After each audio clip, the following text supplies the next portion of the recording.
Bases dropped on Soccer's morning show, and it's a full house already. John, Maddie, Jarrett. Jarrett is on the back end of the cold that he got. And so Jarrett's hanging out with us on a Thursday. And Maddie, since she has the power of intervention and ducking in whenever she wants and ducking out whenever she wants, is right off the top as well. We got a lot of stuff. And there's a lot of news. There's a lot of newsy stuff to get into this morning. The return of Niko Moreno at 10:30. So Niko's back from Colombia. He's back in Major League Soccer. And we're going to get Niko's thoughts on Thursday with Niko coming up at 10:30. A little housekeeping. Our friends from the Marshall Islands, Technical Director Lloyd Hours, Director of Communication Matt Webb, they are in Northwest Arkansas. They're in meetings. And so we're going to catch up with them off air at noon and post it to the network about their trip to Northwest Arkansas and what it's like for them on the mainland. Morning, Alex. Morning, Will. And, so that's right. That is absolutely correct. Will, being in Huntsville at the Probst Center, got to see Sting come down from the rafters last night on AEW as he gets ready for his last match ever, going up against the EVPs, the Jacksons, and Darby Allin and Sting defending their AEW Tag Team Championships at the Greensboro Coliseum. And apparently you can't get a ticket, which is the way it should be. So descended from the rafters last night. Very cool image and a great throwback, and a lot of cool nods to the past. Even Tony Schiavone losing his voice as Sting came down from said rafters, for those of you that got the chance to watch it. So the Icon's got another pay-per-view in him, and that's it. So he's going to hang it up at the age of 64, and he's still doing some amazing spots. For those of you that get to watch or follow AEW on social media, or if you're one of the ones that watch them 3 times a week, I think. Anyway, all right. So we're here, and we got stuff to talk about. And there's a lot of stuff in Europe. There's a lot of stuff here in the States. There's local stuff. And so we'll try to get through it all in 90 minutes before Niko shows up at 10:30. We were in the green room, and I apologize because we almost had to go at 9:06 because we were green rooming it so much. And this will be opening kickoff, even though opening kickoff might be a little elongated. Brought to us by our friends at Kickoff Coffee, kickoffcoffeeco.com. That's your QR code for those of you who are hanging out with us and watching either on our YouTube channel, on Twitch, or on the 280-character app. Don't forget, use the code SOCCERDOWNHERE15. You get 15% off your purchase.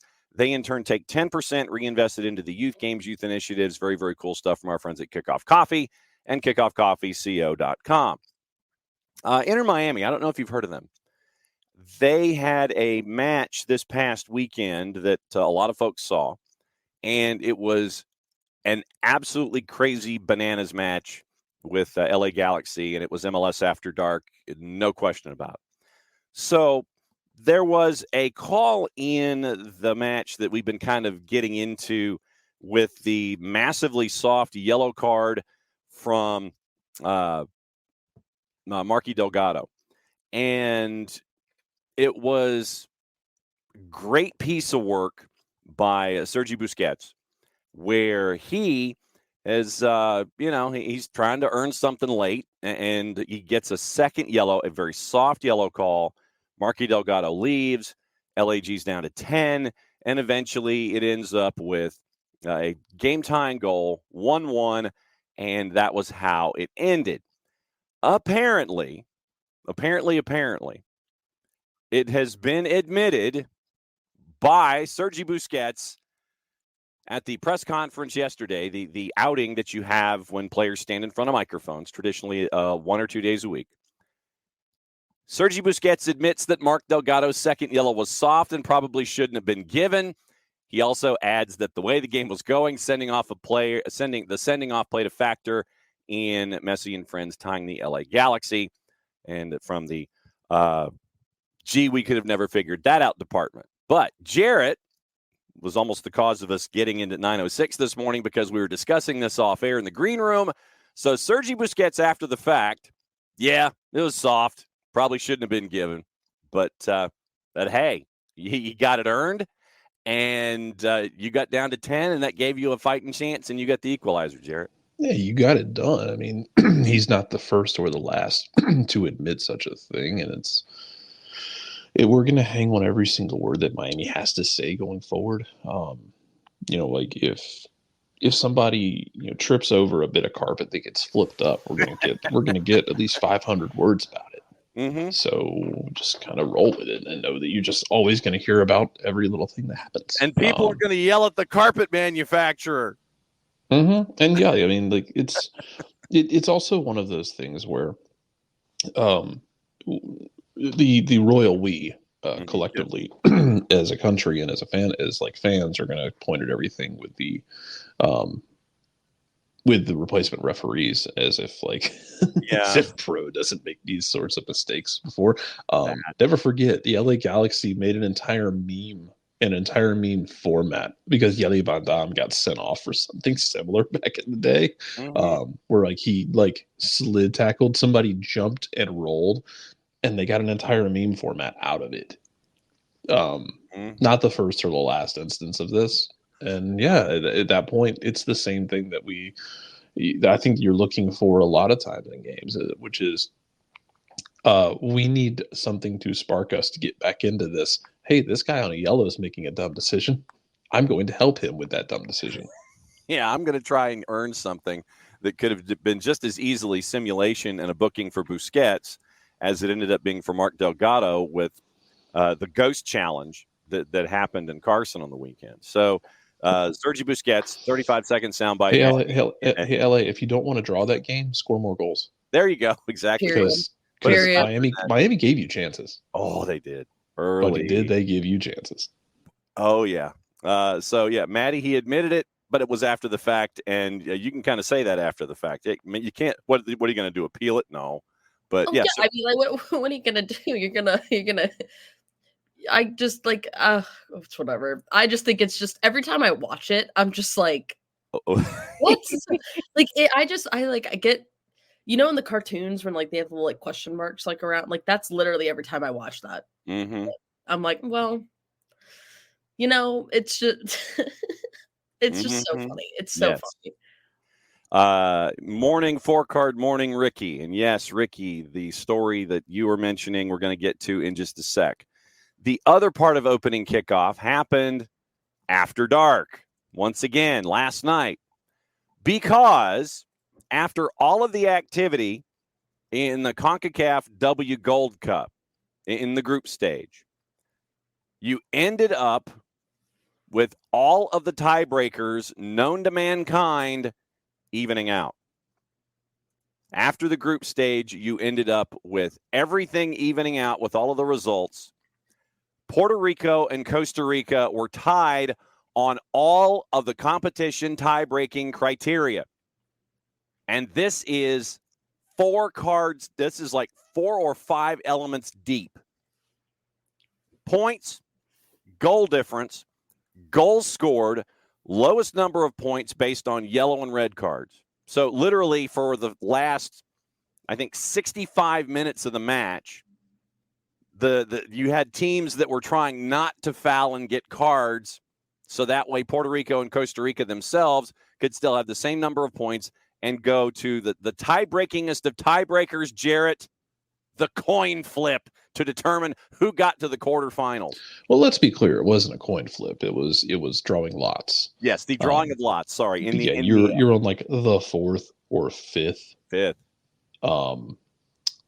So yeah, you're the 5th tiebreaker, and literally they in a media room in Houston, Texas, in a dimly lit media room, they just had a bowl with 2 balls in it. Mm-hmm. Had somebody stand up there, swirl their hand around and grab a ball and pull it out Costa Rica, and Puerto Rico is going to feel slighted. It's the magic of the cup.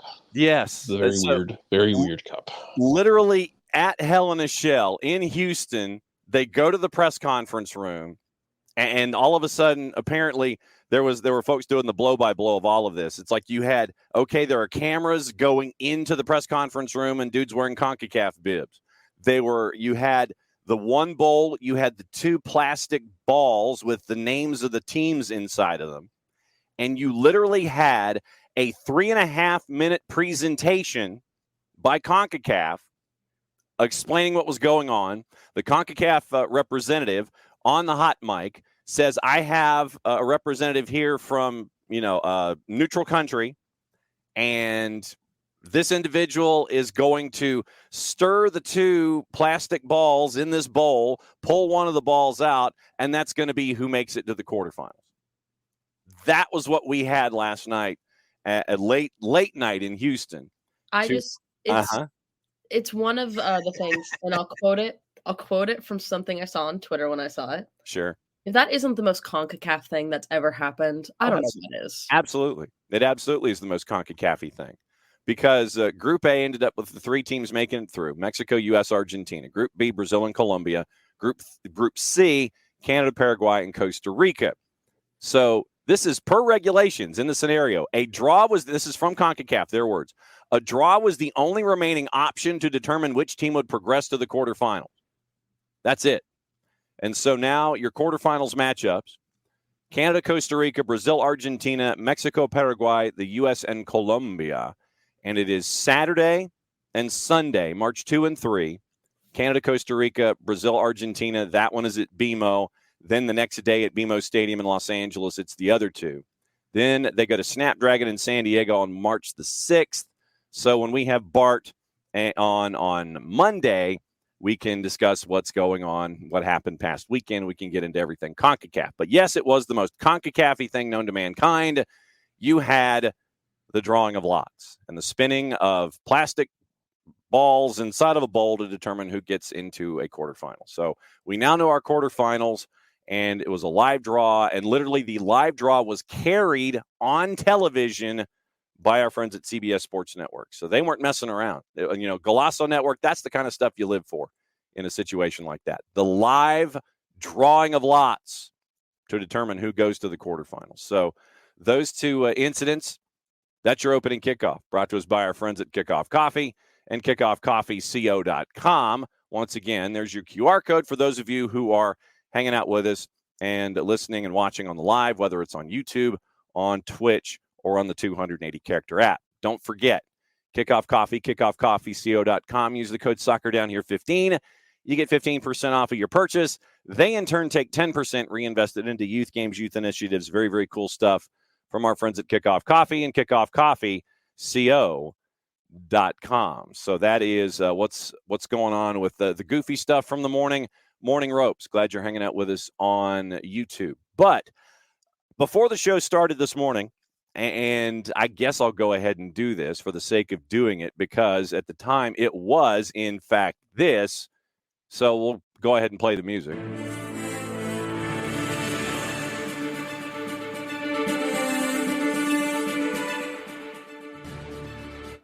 I got not 1, not 2, not 3, not 4, but 5 separate notifications about Paul Pogba this morning. Paul Pogba has been suspended for 4 years, banned for 4 years after a failed anti-doping test. Pogba is going to appeal, no surprise. He believes the verdict is incorrect and will appeal it to the Court of Arbitration for Sport. Pogba was initially handed a provisional suspension by the Italian anti-doping organization in September after the failed test, which followed his side's 3-0 win at Udinese back in August. FIFA's guidelines for suspensions on players who violate the anti-doping regulations range between 2 and 4 years, depending on whether it can be proven that the rule violation was intentional. Pogba, in a statement, quote, "I have today been informed of the Tribune Nazionale Anti-Doping's decision and believe that the verdict is incorrect. I'm sad, shocked, and heartbroken that everything I built in my professional playing career has been taken away from me. When I am free of legal restrictions in the full story will become clear, but I have never knowingly or deliberately taken any supplements that violate anti-doping regulations. As a professional athlete, I would never do anything to enhance my performance by using banned substances, and have never disrespected or cheated fellow athletes and supporters of any of the teams that I played for or against. As a consequence of the decision announced today, I will appeal this before the Court of Arbitration for Sport. Initially suspended in September after his test detected testosterone not produced by the body, according to the Italian anti-drug agency. They said testosterone not produced by the body was detected in the A sample Pogba provided. Following the provisional suspension, that's when you check the B sample. B sample sent for further tests. Failed test confirmed. Unused substitute in the match against Udinese, which preceded his failed test, but he came off the bench in the subsequent 2 matches, returned to Juve in 22 after 6 years at Manchester United. Fitness issues restricted him to just 10 appearances in 22-23, 91 caps for France, last in March of 22, under contract to Juve through the summer of 26, currently second in Serie A, 12 points behind Inter, next up against Napoli on March the 3rd. So that's where we are with Paul Pogba. So 5 different notifications, Jarrett, this morning about Paul Pogba. Well, it's kind of a big deal. Yes. I mean, he's going to be an interesting person, I think, when we look back in history, because he's a player who had significance as one of the best midfielders for a while. It just completely electric, was part of this France team that did very good things at the World Cup.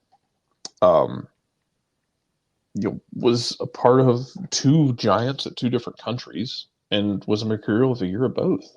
And then has this, and we see these accusations pop up, but how rarely do we see it go to, hey man, you're going to be out for an entire World Cup cycle. Mm-hmm. That's something else. Also, forgive me for being skeptical on the the truth will set me free kind of things, because I have heard it from so many people who you just go either radio silent or the contrary is proven after the fact. Yeah. Look, it eventually you just get tired of hearing about it, Yeah, his career is pretty much done at this point. Yeah. Which sucks, because amazingly talented player. But if you screwed up in this way, and you gave them enough ammunition to do this, then buddy, you really screwed up. You've really screwed up at that point. Yeah, I got nothing else for you, man. It's just it sucks, just because he is a very fun player. But France will be fine, at least for France's benefit. It's not like they're going to suffer. No. Yeah. So once again, when you get a player of this magnitude that is getting this kind of a notification, 30 right now, 4-year suspension. Traditionally, when you go and appeal to CAS, we've heard Paul Pogba just say that the verdict is incorrect. Don't know, obviously, what his defense strategy is going to be. Not knowingly put anything in his system. Don't know, like I said, don't know what his strategy is going to be. Going to the Court of Arbitration for Sport. Will be interesting to see if CAS upholds the full 4 or if they come somewhere in the middle. So we'll see. Yeah, we'll see if he's able to appeal that down or what that looks like. Mm-hmm. And Will, dropping a Flo Pogba reference into the show this morning. Always remembering Flo winning the PK and Campeones Cup. Look, the best part about that is Flo Pogba, who was just an absolute lunatic. And I mean that in the nicest way. In that 19 team, he draws the penalty. And he talked about after the match, he's like, I didn't know how to dive. I've never been in that position. Flo was a center back, y'all. He was not like a center back who gets forward adventurously. He was very candid about, I didn't know how to dive. I felt somebody hit my leg and I fell down. And it looked awkward, because it was awkward, because he didn't know what he was doing.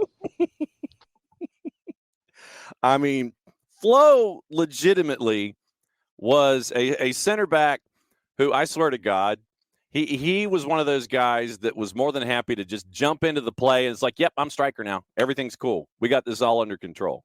I mean, he was at times, man, he was out there where the buses didn't run, but it was fun to watch him as a center striker back. It was one of those funny things that was there, and so it was pretty cool to see Paul in his to see Flo in his days when he was here in Atlanta United. So that's the news on Pogba. Literally like 5 separate notifications this morning about Paul and the suspension. Pretty sure this means that Flo won a trophy more recently than Paul did. I think you're absolutely correct. I think you're absolutely correct in that.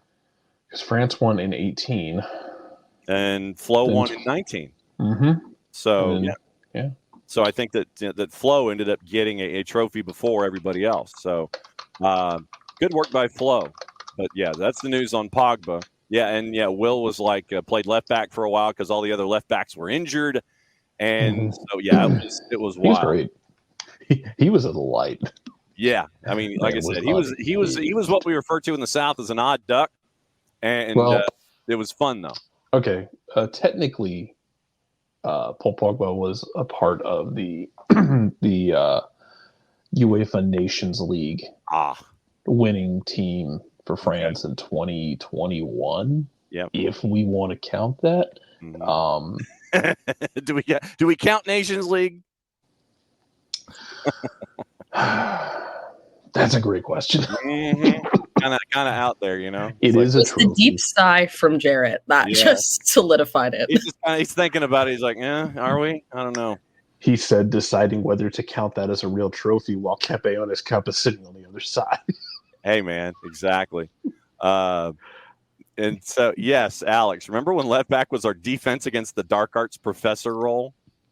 Left back at Atlanta United's left back has it has a sense of like defense against the dark arts at Hogwarts staff in the first 6 books. Yeah. It just kind of was a rotating door for various reasons. Like Greg wasn't able to stay healthy consistently, especially in 18 when he got his shoulder ripped out in Minnesota in like 12-degree weather. Yeah. Like you were running, like Mikey Ambrose played there at one point, I think. Like, remember you had Chris McCann playing left back. Yeah. You've gone through a lot of left back bodies. So Ropes is making the parallel that it is in fact that you have Shrimptons at left back for Atlanta United. Yeah. The drummers for Spinal Tap, all from the same family, the Shrimptons, and they all blew up. So at least the left back was never trapped inside of a cocoon on stage. True. Yes. So no, I think that left back is that place for Atlanta United, and but Caleb Wiley is the long sought stability at left back, which is hilarious because Atlanta United has produced some incredibly good left back products and has like cultivated some really good left backs. Like Greg was established when he got here. Yeah. So Greg was fine. Like Greg was already established in what he was. He didn't need anyone to pump him up. But like you had Flo, Parky, Bello. Bello, that's true. Now you have Caleb I forgot about Bello. Yeah, that's the tragedy right there, though. Yeah, I know. I know. It breaks my heart. Oh man, where's Georgie? Yeah. Oh, so Jarrett's gonna go and try and figure out where George Bello is right now. Lask. Sal Zizzo from Will. Oh man, Sal Zizzo. Did Zach Lloyd play left back when he played? I don't know that Zach Lloyd played. I'm thinking Open Cup when didn't Zach Lloyd have a cameo in an Open Cup? And I thought he may have. The only Open Cup cameo I remember is when Harrison Heath played a ball straight to Quadripoku in Miami against Miami FC in 2017. Yeah. Miami FC, sir. Yeah, and Alec was, I think, like 35 or 40 yards out from goal. And it's like Quadripoku was the only player on that field you couldn't do that to, and that's who you did it to. Yeah, that's exactly. Bello is in Austria. Lusk. Four-card, the fourth string keeper. Paul the Wall. Paul Christensen. Paul Christensen. Yeah, man. Then Believe you from had, Portland. yeah, and then when when Brad got the yellow, when Brad got the red at Mercedes-Benz, and Wait, what year? I'm trying to. When Brad was outside the box, and then you ended up with that was Kansas City in 2018. Kyle Rainish was the other one I was trying to think of. Well, okay, yeah, okay. So what you're getting into right there is some dark stuff from 2017. Brad was with the U.S. national team, sitting on the bench while Tim Howard was flailing around. Right. Alec Hand was hurt. Kyle Rainish started against Minnesota at the Bend. Oh, that's summer. right. And then Rainish was the one who got the Rainish red, got sent off with a red. And then Christensen came in to finish. No, it was not Christensen who came in. Who was it? It was Alex Tambakis. Thank you. Okay. Who was the first? My gosh! It was Alex Tambakis, the first signing in Atlanta United history. There you go. Who came in and performed pretty admirably. Gave up 2 goals at the very end. Yeah. Down a man. Like, that game was so weird because like Minnesota should have had 2 guys probably sent off. LGP got hit in the face twice with no card. Rainish gets sent off. Atlanta scores 2 goals down a man to take the lead. Yep. And then there's like 9 minutes of stoppage time. This is at the end of that insane stretch where Atlanta had they played like 8 games in 20 days or something. Yeah, something weird like that. It was something absurd. Where he was just like they were just done. Mm-hmm. They were just out of gas. And they couldn't hold on to 9 minutes. And Minnesota just kept pumping like crosses and set pieces into the box, and Atlanta was just gassed. You felt so bad for them. They were just out of energy. But yeah, that was Alex Tambakis, who then left and went and has had an outstanding career in USL. Absolutely. New Mexico United and Charleston and all points in between. The other one you're thinking of, or that I thought you were thinking of, was it's 18 or 19 when Brad gets a red card against, I believe, it was against Kansas City at home. Yeah. And I believe it was Alec who came off the bench and had to play. Okay. I believe Paul Christensen was on the bench after that. Yes. Or Alec was hurt and Paul Christensen played. One of the two happened. But yeah, man, that was Paul Christensen was like a rock for the Twos for a while there, man. Yeah, no doubt. So welcome to Goalies Down here. This is one of those things that you see on Twitter sometimes where people make the joke of like guys can just sit around and just name old players. Yes. It's like, yes absolutely. Yes, we can. And while we're doing that, let's talk about the prime of Curtis Pride and the New York Yankees. Oh my gosh. Welcome to Immaculate Grid down here on SDH on a Thursday. Ropes. Brad's had a handful of Reds, got one against Alajuelense. Yep. And Rich reminds us that Jurgen Klinsmann was the one that cost the U.S. the World Cup in 17-18. Yeah, and the thing with Brad, though, is Brad would never do any of it differently. Brad operates at one speed, and that is the only time I've ever seen him truly angry in that locker room, I think, was after that red card. Because he stood up, he answered questions about it. And Brad makes no apologies about that sort of thing. It was a 50-50 ball where he was racing. If he didn't come out and get it, it was going to be a 1v1. Mm-hmm. Yeah, so he comes out to try and get it and tries to get to the ball before the attacker does and gets the attacker instead. Mm-hmm. So like it's a red. It wasn't like dirty or anything, but it's a red. He had to come out and make that play. And somebody asked him like, "Would you do anything different?" And the look in his eyes of just like wanting to tombstone pile drive somebody would have taken the breath out of most human beings. And he just just very quietly went, no, I wouldn't change a thing. And I don't know why he would. Like it was his only option, that situation. Yeah. but he is very much when he's on the field, Brad does not operate with the "what if I had done?" No. Is gosh. No. I can't even imagine asking him that after that. Oh my gosh. I think I would like, who? And Brad's every bit of like 6'3" too. Built like a phone booth. He's just lording over this guy. Yeah. And not like it being intimidating, but just staring daggers into him. He's a rush end at 6'3", 230.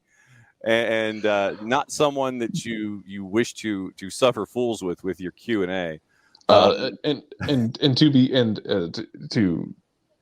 To go back to Rich's thing, Klinsmann and Bruce cost the U.S. Oh, God. Because Bruce also got it wrong in Trinidad. Yeah. But he's too arrogant to ever say anything, and he's too beloved by anybody for anyone to ever question him about it. But and then, that's neither here nor there. And then you challenge Tim Howard from distance, and that seemed to be late in his career. John, it was not Doug who asked him. I can tell you that was not Doug. I don't know who it was. It was somebody who I do not remember, but it was not Doug. Yeah. But, I mean, it's you challenged Tim Howard from distance late in his career, and you saw what happened. So, yes, Will, play Brad, and we go to Russia. So, Will's all fired up this morning about it. We've got some MLS stuff we got to get into. Yeah. The elongated opening kickoff. Tom got that look from Ray Ferraro with the Thrashers. Not a surprise. Not a shock that Razor would Ray Ferraro was like 45 at that point. Razor and Scott Mellenby. Well, and you know what? Somebody else who'd give you that look on the Thrashers bench would have been Bobby Holik. I thought you were going to say like Dean Sylvester from the early years. No, I mean, Bobby Holik was like 6'6", and he was literally, if he liked you, he liked you. If he didn't and you asked stupid questions, Bobby Holik would shut you down faster than anybody. I mean, it would be like a Brad Guzan-like shutdown. But Bobby Holik was the master of that. If he liked you, he would open up to you and he'd give you some incredibly thoughtful stuff. If you asked a stupid question, he'd slam the door on you. And it was beautiful to watch on tape. And I say on tape because that's what we shot on back in the days of the Thrashers. So here we go. All right. A lot of stuff to get into with Major League Soccer, and it's all off the field stuff. So, all right. Let's start with the officials. And it looks like we might be getting our second week of our guys CCH and Gabriela Ciampi. You know? I mean, Gabriela Ciampi, he wasn't taking no guff in Los Angeles yesterday. Another weekend of matches after reps from the Professional Soccer Referees Association. I have to say that because I always want to say PRSA because that's alphabetically in order. PSRA and Pro met in New York City, failed to reach an agreement in an ongoing labor dispute. Days after, once again, the second week of the season. It's going to start on Saturday. So Pro's replacement refs, say that 10 times fast, Pro's replacement refs, once again, looks like they're going to be the ones that will be out in the middle and out on the edges this upcoming weekend. As we get through everything, there was an email that the Athletic received. They got a copy of it. PSRA provided the membership on Wednesday. So PSRA, represented by a bargaining committee that included Chris Penso, Drew Fisher, and TJ Zablocki. No word on what else Penso was doing on Wednesday. The PSRA submitted a proposal identical to the first proposal with a few exceptions. Once again, here's what they included. According to the membership update, making sure membership would be paid retroactively to January 16th. That was the last day of the end of the deal plus the extension. That's when the work stoppage happened, or the strike, however you want to phrase it. Increasing wages and health care coverage, and further modifications to travel flexibility and fare class. PSRA also proposed an increase to the likeness fee that the referees receive for commercial use of their image. Pro, represented by a team that included former MLS referees Mark Geiger, Alan Kelly, Joe Fletcher, provided their response to the proposal after several hours of review, according to the PSRA update to the members. Quote, and this is the update in the email. In joint session, Pro representatives made a long statement criticizing, and once again, this is PSRA's email. This is their internal email. So this is PSRA talking to themselves. This is not an outside element looking at what happened in whatever room this was in. You had the shot glass up against the window and you're listening through, or you had the stethoscope around your neck and you had it pressed against the glass. This is the internal conversation with PSRA. In joint session, Pro representatives made a long statement criticizing, among other things, your negotiating committee's decision to send the first tentative agreement through ratification to allow you to vote and have your voice heard on it. Pro then stated that they needed yet more time to consider PSRA's proposal and would not be providing a counter-proposal during the session, end quote.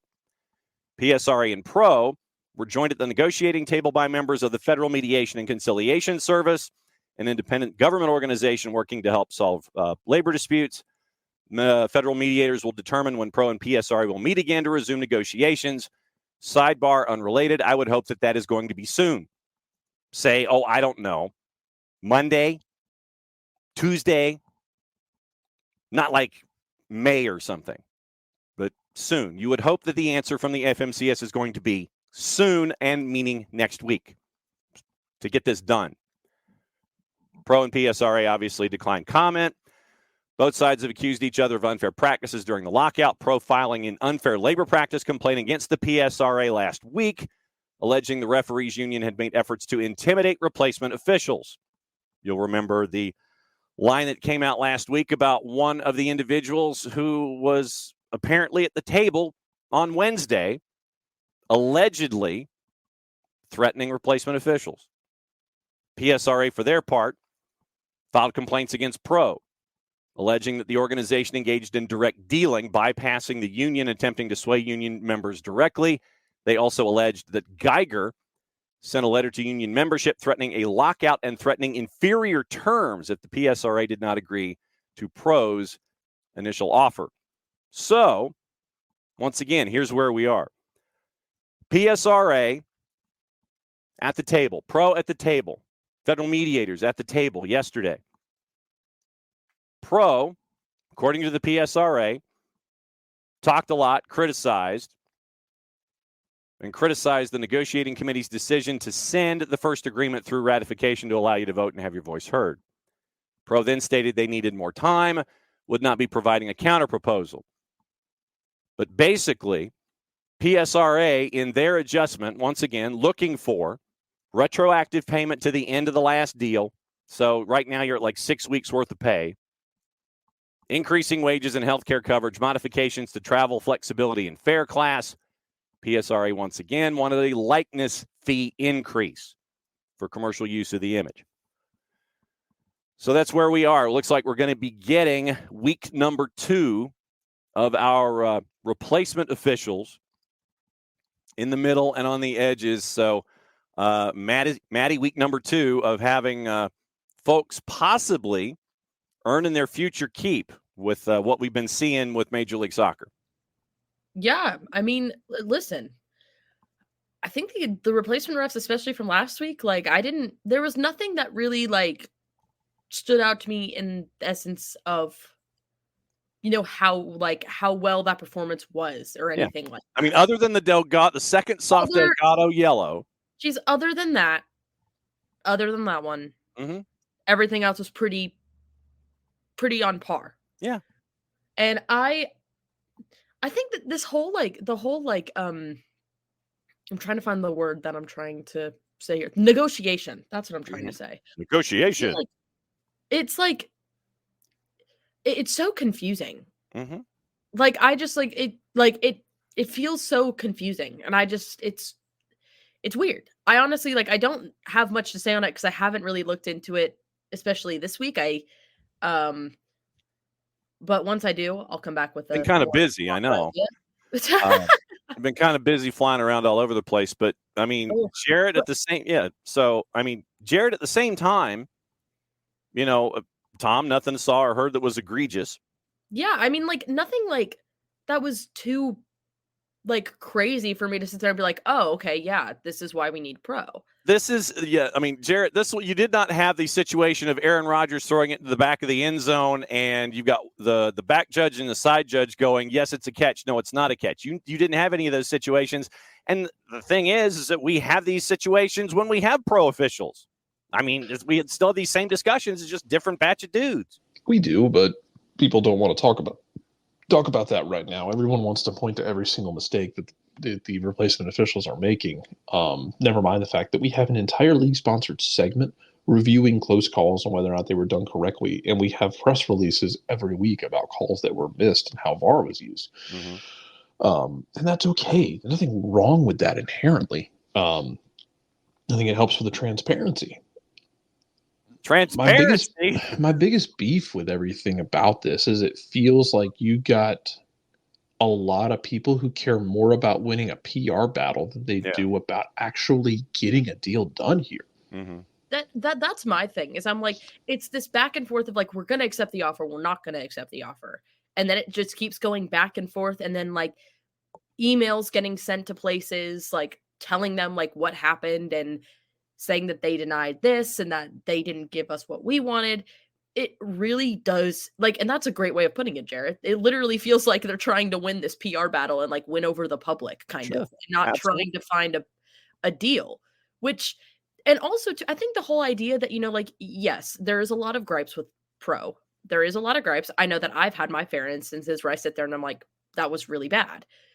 But I mean, the whole point of this is it's an objection type of thing, you know?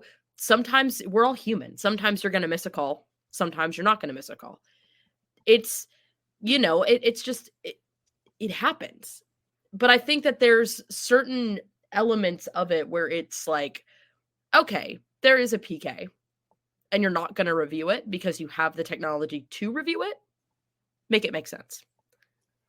Jeff Carlisle, for what it's worth, he says talks are expected to resume either Thursday or Friday. So Carlisle says that looks like the next round is going to be either today or tomorrow, or starting today or tomorrow, heading toward week number 2 with replacement officials. Rich from the Northeast.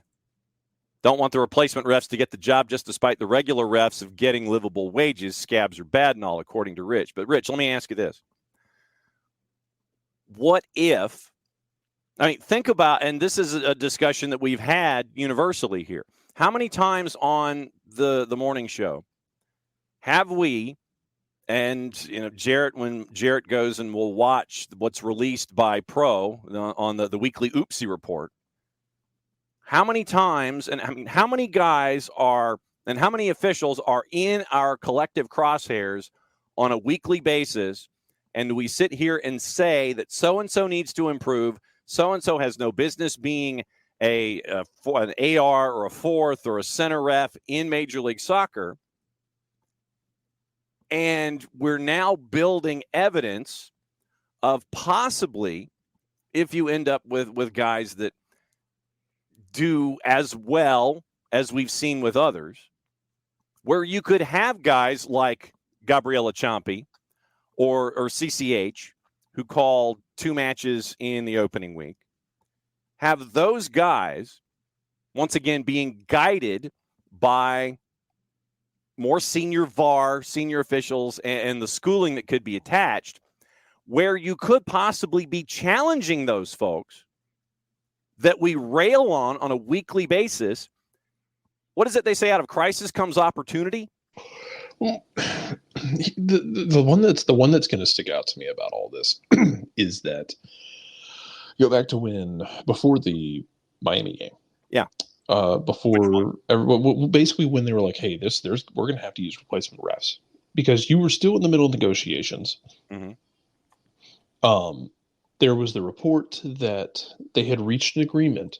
Yes. And then the agreement was taken back and it was shot down by like 98% of the members. Yeah, that to me is a reflection of the negotiators and not necessarily of the rank and file. One of a few things is true there. Either the people negotiating need to be fired because they don't know what they're doing with their job, and they don't know how to negotiate the terms that they were given. Like when you go to the table, you're given your information from the officials. Like, hey, here's what we're asking for. Take this to the table and get us something.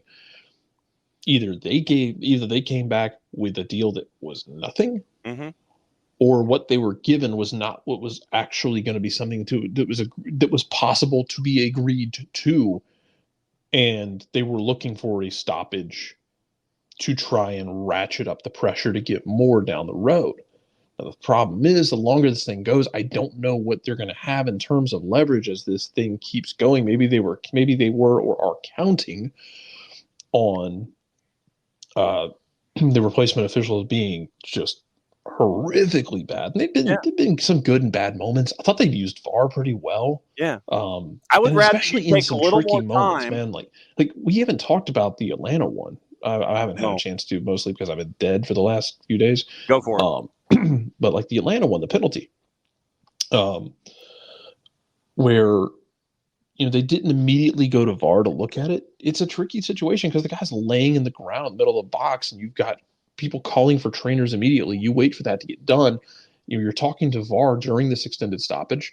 I think Mark Geiger was a VAR on that game. Yep. Who's a veteran of many wars with officiating. Who then recommends VAR, and I thought they handled it really well because it was a weird situation, and it was kind of like it wasn't given on the field. There was offside, and I think a lot of the AR's been flag happy. Mm-hmm. I think AR's been one of the weaker points there. If you want to point at something that's been kind of weak, we talked about that with Bart, where they're used to doing it themselves, and they're used to the instant reaction, say on the college level. Yeah, where it's versus just let it go. Yeah, and so that's something that they have to get used to. That's something that is in part of their internal mechanism when it comes to being an AR instead of letting the play grow. It's like, offside, bang, where they've been told to kind of cool it, And it's kind of and it is tricky because like you don't want to rely on VAR to do everything, but I thought they've done a good job of using VAR to their advantage to say, hey, I think that's the right call. Hey, and then listening to their VAR about whether they should or should not take a look. So, yeah, and I mean, Maddie, what we've seen with VAR in match week 1 with the replacement officials is that, yes, we have seen, and there goes Jarrett because it's coming toward 10 o'clock. What we have seen in these instances where with VAR, it might take a little longer than we're used to. With the traditional officials that we're used to being with in Major League Soccer. What we saw in match week 1, there were more times that would go to VAR for review. It would take a little longer than what we're used to, but you would still end up getting the call right. Once again, taking the Delgado second yellow and putting it off to the side. They took their time, reviewed it. They reviewed more of them than normal, but they still ended up getting the call for the most part correct. Yeah, and I mean, and listen, I've always been a firm believer in, I know VAR, it's a weird thing in kind of like how it's done and how to use it. I personally believe, I'm like, if you have the technology, why don't you use it? It can help you make a decision of like, oh, hey, I saw this. Let me go back. Someone else is telling me something else. If that's conflicting, let me go check and see, and let me get a better informed opinion on it. And then I can make the call. Like, again, Jarrett was talking about the Atlanta one. I thought the Atlanta one was done very well. Obviously, we talked about it with Tyler a little bit. And obviously, it could have been called like not a penalty because, could have just been, two players just going at it and Gregerson got over. And like I was mentioning, depending on your camera angle, it looks like either Gregerson is shoulder to shoulder and you make that contact, or with a different camera angle, the one that's right on the touchline, up high, it looks like shoulder to shoulder. On the touchline, the Gregerson incident, you do see the contact and you can kind of see him lean into it a little bit. And then you go, I can see it there. But to the point that was made yesterday when we were having the talk with Tyler, it's a 50-50 call. And literally you had two camera angles give you two different things. And so, 50-50, it all translates out to that. And, you end up with what you were saying. And another incident, just to go back another step, the Guzan handball from outside the 18, where you had the offside first, where you had Columbus screaming for a handball outside the box, red, Brad goes, but you had an offside happen before that in the run of play. So everybody's focused on the Brad handball outside the 18, but then if you walk the play back, the offside happens first, Brad's handball happens after, goes to VAR, they go backward, they review it. Offside happens first. Everything else is done at that point. So once again, there were instances where they would walk things back if multiple things happened at once. And you end up with VAR helping out. Like I said, took a little longer. Nothing wrong with that. You got it right in match week 1. And so obviously we'll be getting ready for not knowing who the center refs are going to be, because that information until the bitter end, and I guess until the lineups are out, we won't know that stuff until day of or hour of. But right now, I mean, we're talking about replacement officials as much as we do the regular guys. Bad calls, yeah, they happen. Good calls, yeah, they happen. You did a good thing. VAR did a good thing. All it's all a wash right now. But I think, Rich, to your point, if we have the opportunity to improve the referee pool, and it just so happens that it's with these replacement officials, and it's now then up to pro to sit there and say, okay, just as, like I said, just as an example, either CCH or Gabriela Ciampi, if we think there's promise there and they happen to be better than guys that we rail on consistently in this league, I would like to think you would want to improve the lot of the officials regardless of where they came from. And I think it will be intriguing after this. I'll be optimistic.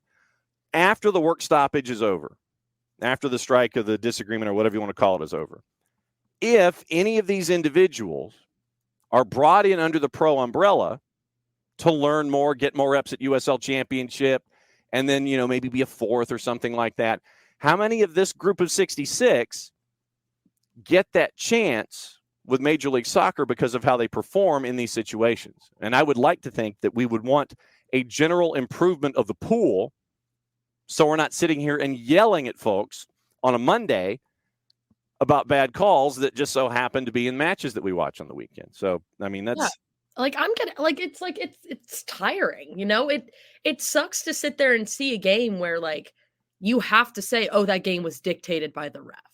Mm-hmm. And it happens so many times, especially in Major League Soccer. And you don't want that to happen.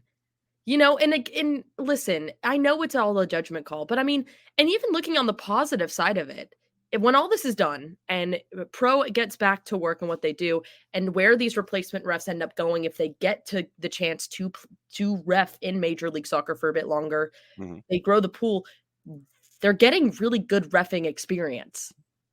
Not even on a pro level. So when they go back and they start reffing for those leagues that they have been doing, they're going to have better knowledge, and they're going to be like, oh, okay, wait, I saw this earlier, and it's just expanding it. And so I agree with you. I mean, honestly, I'm like, if it's a trial run for these replacement refs. Yeah, no doubt. Pars, I have not seen the Penso interview. So please elaborate and elucidate for us about the Penso interview. Pars, eventually a requirement for the job has to be you're proficient at video games. Gamers are used to crazy camera angles. Paulo Neto needs to be a VAR. Paulo Neto, we're going to make him a VAR ref. Yeah.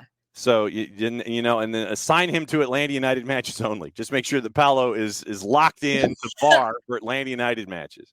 Get your E-champs locked into your individual teams. So I think that's we'll look at that. Okay. So Alex with the PSA, after running through Newcastle's schedule, which is ridiculous, thanks to Luke Edwards at the Newcastle paper. Apparently, in the recent scheduling is for the Daily Telegraph. So Luke Edwards. So public service announcement, Alex is posting that you can add the schedule to your calendar for Atlanta United and also for the twos and also in the Discord. Thank you very much, Alex. Definitely appreciate it. So Luke Edwards mentioned, since we're doing the quick part about Newcastle on the schedule, since Alex put it in the Twitch pitch. Here's how Newcastle is going to be going after wins and losses in the short term. Away at Manchester City, cup draw this season, PSG, Dortmund, Milan, Man City, Manchester United away, Chelsea away, Sunderland away, Fulham away, Rovers away, Man City away. And then you get the best team in the world away from home. The magic of the cup, according to Luke Edwards, is cursed. So if you're a Newcastle fan like Alex or like Maddie, that's what you're getting into with Newcastle this year. Yay. Also, one of the other things in Major League Soccer that I wanted to get into, Niko Moreno is going to join us when Maddie tags out at the bottom of the hour. Don't know if you saw this yesterday out of Portland, but, and this is a bit of a deep dive. So the Timbers separated from their sponsorship agreement on the front of their jersey.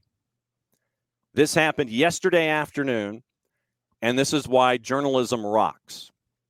Our friends at the Oregonian, otherwise known as OregonLive.com, came out with a story of, and DeBella, if for those of you that do not know, is a DeBella Exteriors based in Oregon, a home improvement contractor. And they are one of the smallest companies that had their name on the front of a jersey. So the Oregonian comes out with a story. And by the middle of yesterday afternoon, DeBella had been pulled as the sponsor on the front of the Timbers jersey. And what is it that we say about articles and stories that are posted if you have more than one author? The more authors you have to a story, the deeper the dive and probably the more trouble somebody's going to get into. So Portland, after Alaska Airlines leaves the front of the jersey, DeBella comes in. They end up on the front of the jersey. The Oregonian came up with some public records. They obtained them that shows the chief executive of DeBella Exteriors is facing a lawsuit that threatens to bring to light complaints that he made unwanted advances and sexually harassed at least 3 female employees. After the Oregonian broke the news yesterday, the Timbers announced 5 o'clock Eastern time, so 2 their time, it was a great news dump on the East Coast, that they terminated the corporate partnership with DeBella effective immediately. Timbers say they learned of the allegations Tuesday when the Oregonian posted their initial story and contacted the team for comment. Press release. Timbers and a third-party firm conducted a thorough pre-deal vetting process. The club did not learn of the filing until February 27, 2 days ago. Decision was rooted in the responsibility we have to our fans, supporters, partners, employees to transparently reflect and uphold the values of expectations of our community. The lawsuit against DeBella and their CEO, Donnie McMillan Jr., does not accuse McMillan of sexual misconduct. And once again, this is Ryan Clark and Jeff Manning at the Oregonian. The lawsuit filed by former Chief Financial Officer Lowell Greg Schwartz claims the company never paid him money he says he was owed after he was fired in 2022. Legal maneuvering over the claims that may expose what Schwartz said are allegations of McMillan's inappropriate treatment of women employees. Last week, Schwartz filed a motion to compel McMillan and DeBella to produce certain internal documents that his lawyer said will reveal the complaints. Gabriel Weaver, representing Schwartz in Portland, asking the court to order McMillan and DeBella to produce documents about at least 3 claims and 2 settlement agreements involving allegations of sexual harassment and unwanted sexual advances in the workplace. An attorney for DeBella said the idea of such allegations against McMillan is absolutely ludicrous, direct quote, and a money grab by a disgruntled former employee. The lawyer said that the former employee is making allegations of sexual harassment in an attempt to create a PR nightmare for McMillan and DeBella. Lawyer, quote, this case is about a disgruntled ex-worker who was let go and is seeking a large sum of money. Oregon and Washington court records show no lawsuits filed against McMillan or DeBella alleging misconduct. McMillan's attorney, who also represents DeBella in the lawsuit against the former employee, did not respond to a request for comment. In court filings, Schwartz claims that as DeBella CFO, he oversaw settlements paid to women who came forward with accusations about McMillan. The latest motion is the latest salvo in a stranger, and this is the Oregonian's wording, in a stranger-than-fiction legal fight that dates back to a separate case one that includes a police shootout, attempted murder charges, and a 10-year prison sentence for a former DiBella employee. None of the criminal behavior involved DiBella, but Schwartz, the former employee, the former CFO, said that the CEO was furious with him for identifying the former employee as a DiBella employee. When he testified at her sentencing hearing, the former CFO asserts that led to his firing. As a part of his defense in the lawsuit, the CEO claims the former CFO had an inappropriate relationship with that female, a former controller at the company. The former CFO, meantime, contends it was McMillan who pursued an inappropriate relationship with the former controller, among other alleged issues of harassment and unwanted advances. 49 locations for DiBella nationwide recently opened a new headquarters in Austin, Texas. Sponsorship deal included placing the DiBella logo on the front of players' jerseys throughout Providence Park, along with several major corporate sponsorships. The sponsorship by DiBella to replace Alaska Airlines was done in part because of apparent rapport between the CEO of DiBella and owner Merritt Paulson. For those of you that may not remember or have chosen to forget, remember the Yates report and all the conversations that we had when the Yates report came public. The Yates report criticized the Timbers' handling of alleged misconduct. Merritt Paulson sold the NWSL franchise, the Portland Thorns, earlier this year. He still is hanging on to the Timbers right now. To recap, once again from the Oregonian, the U.S. soccer investigation determined Paulson and GM Gavin Wilkinson enabled and vouched for former Thorns head coach Paul Riley, who was accused of sexual harassment and coercion by Mana Shim and Sinead Fairley. Team didn't renew Riley's contract. Paulson sold the Thorns to the Batal family and claims not to be involved in day-to-day operations of the Timbers since stepping down as CEO. Former Timbers and Thorns president of business Mike Golub, fired along with Wilkinson after the Yates report came out, was at the center of an investigation by the Oregonian into a toxic workplace environment for women and working mothers. Remember also former Timbers player Andy Polo recently ordered by a Multnomah County jury, which is Portland local, to pay $600,000 to former partner Genesis Alarchon after finding him liable for assault and battery against her. MLS fined the Timbers $25,000 for failing to report the allegations to the league. Article continues. A unique point of contention within the back and forth of the lawsuit by the former employee, the former CFO, is that both the former CFO and the current CEO claim that the other had the inappropriate relationship with the woman that was mentioned previously. She's now incarcerated for the attempted murder of 2 police officers. She was booked by local police in 2022 after a routine traffic stop uncovered an arrest warrant in Texas where she faced charges of embezzling almost $1.5 million from an oil company in the state. While at the police station in Texas, she asked Gladstone police officers if they would join in returning to her home in order to care for her dogs.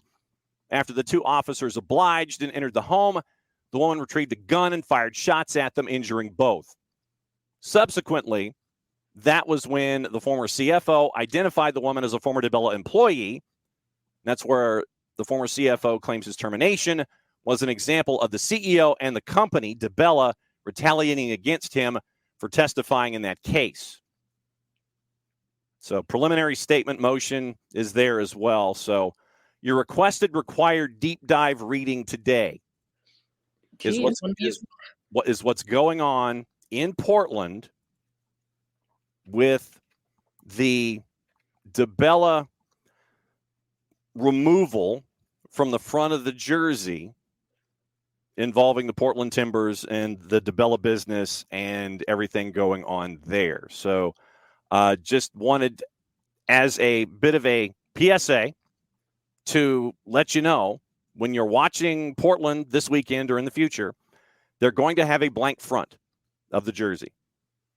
But that is the part of the why as to why Portland's or the Oregon company DiBella is no longer on the front of the jersey, because of what the Oregonian did as a part of a piece of great journalistic work that they pieced together.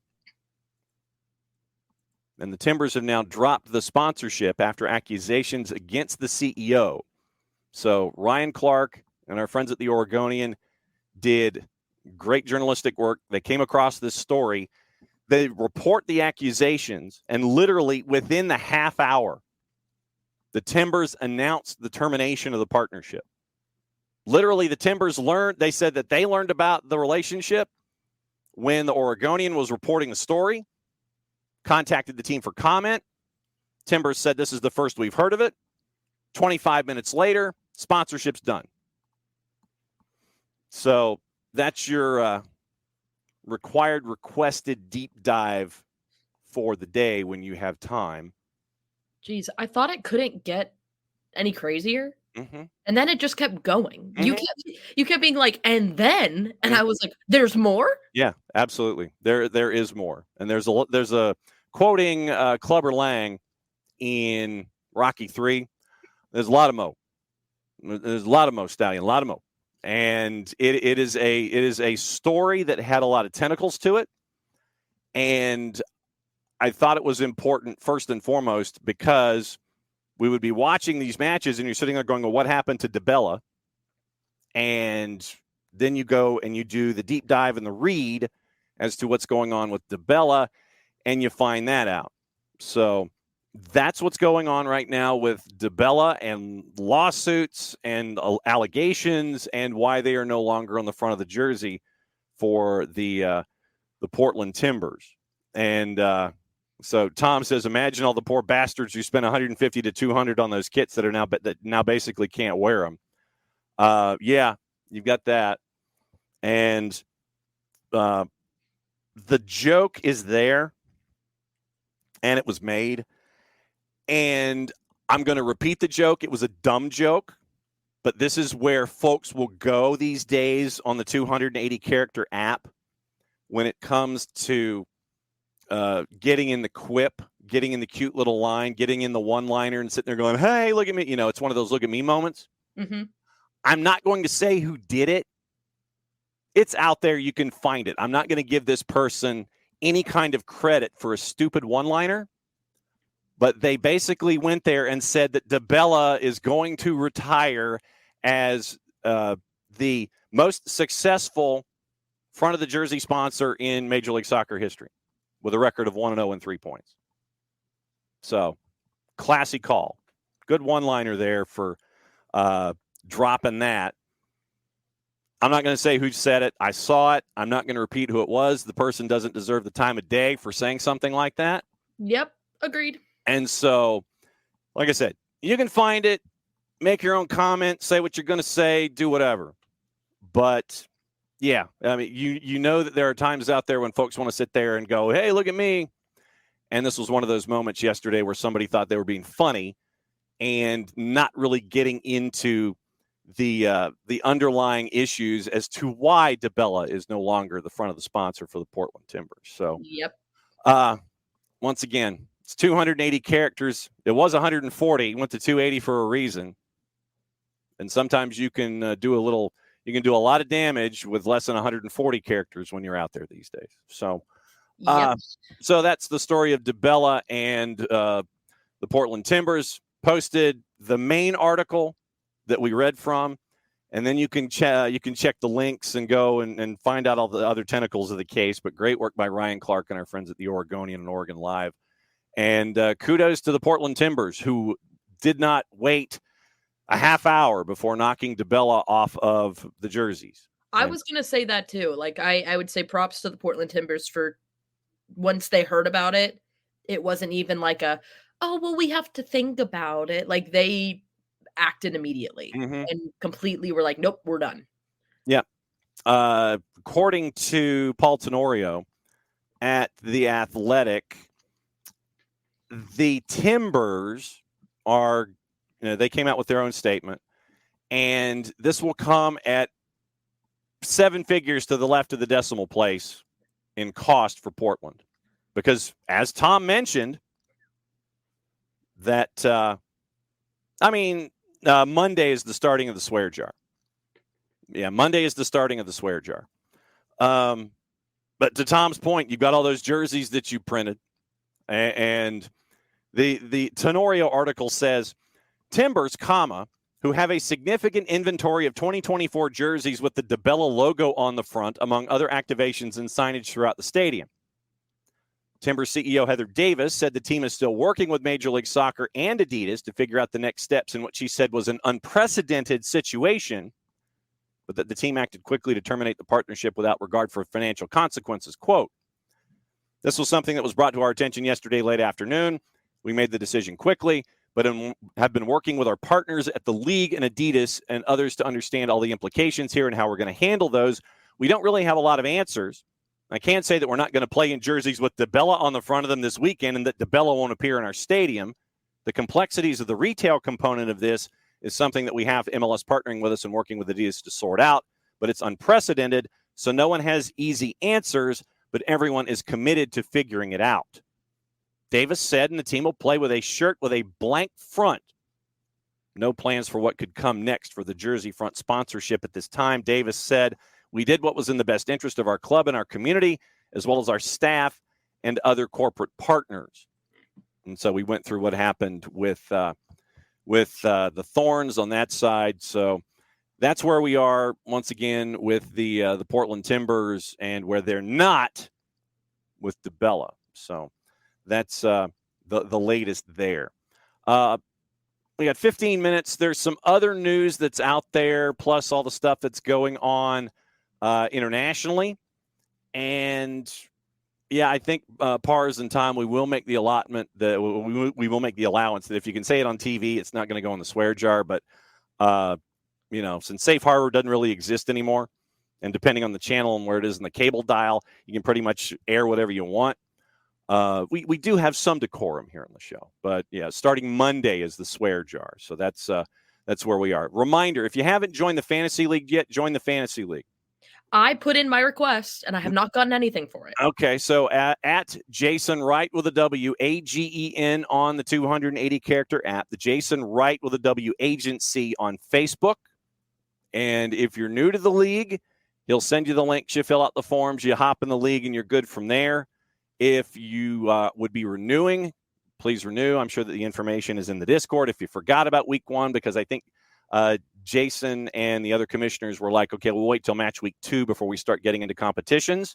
So you've still got a day and a half to get registered for the Fantasy League. So register for the Fantasy League, and you'll get everything squared away there. And you can beat me on a weekly basis. Trust me, you will definitely beat me on a weekly basis.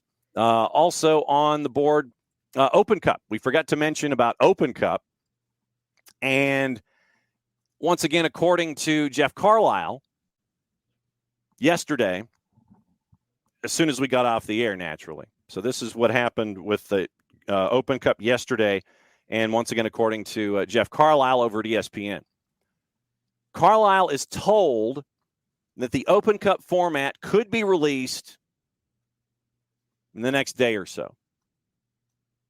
Could have been released yesterday, he initially thought, but he's thinking in the next day or two, meaning yesterday, the next day or two, so today or tomorrow. By the end of the week is what he's anticipating.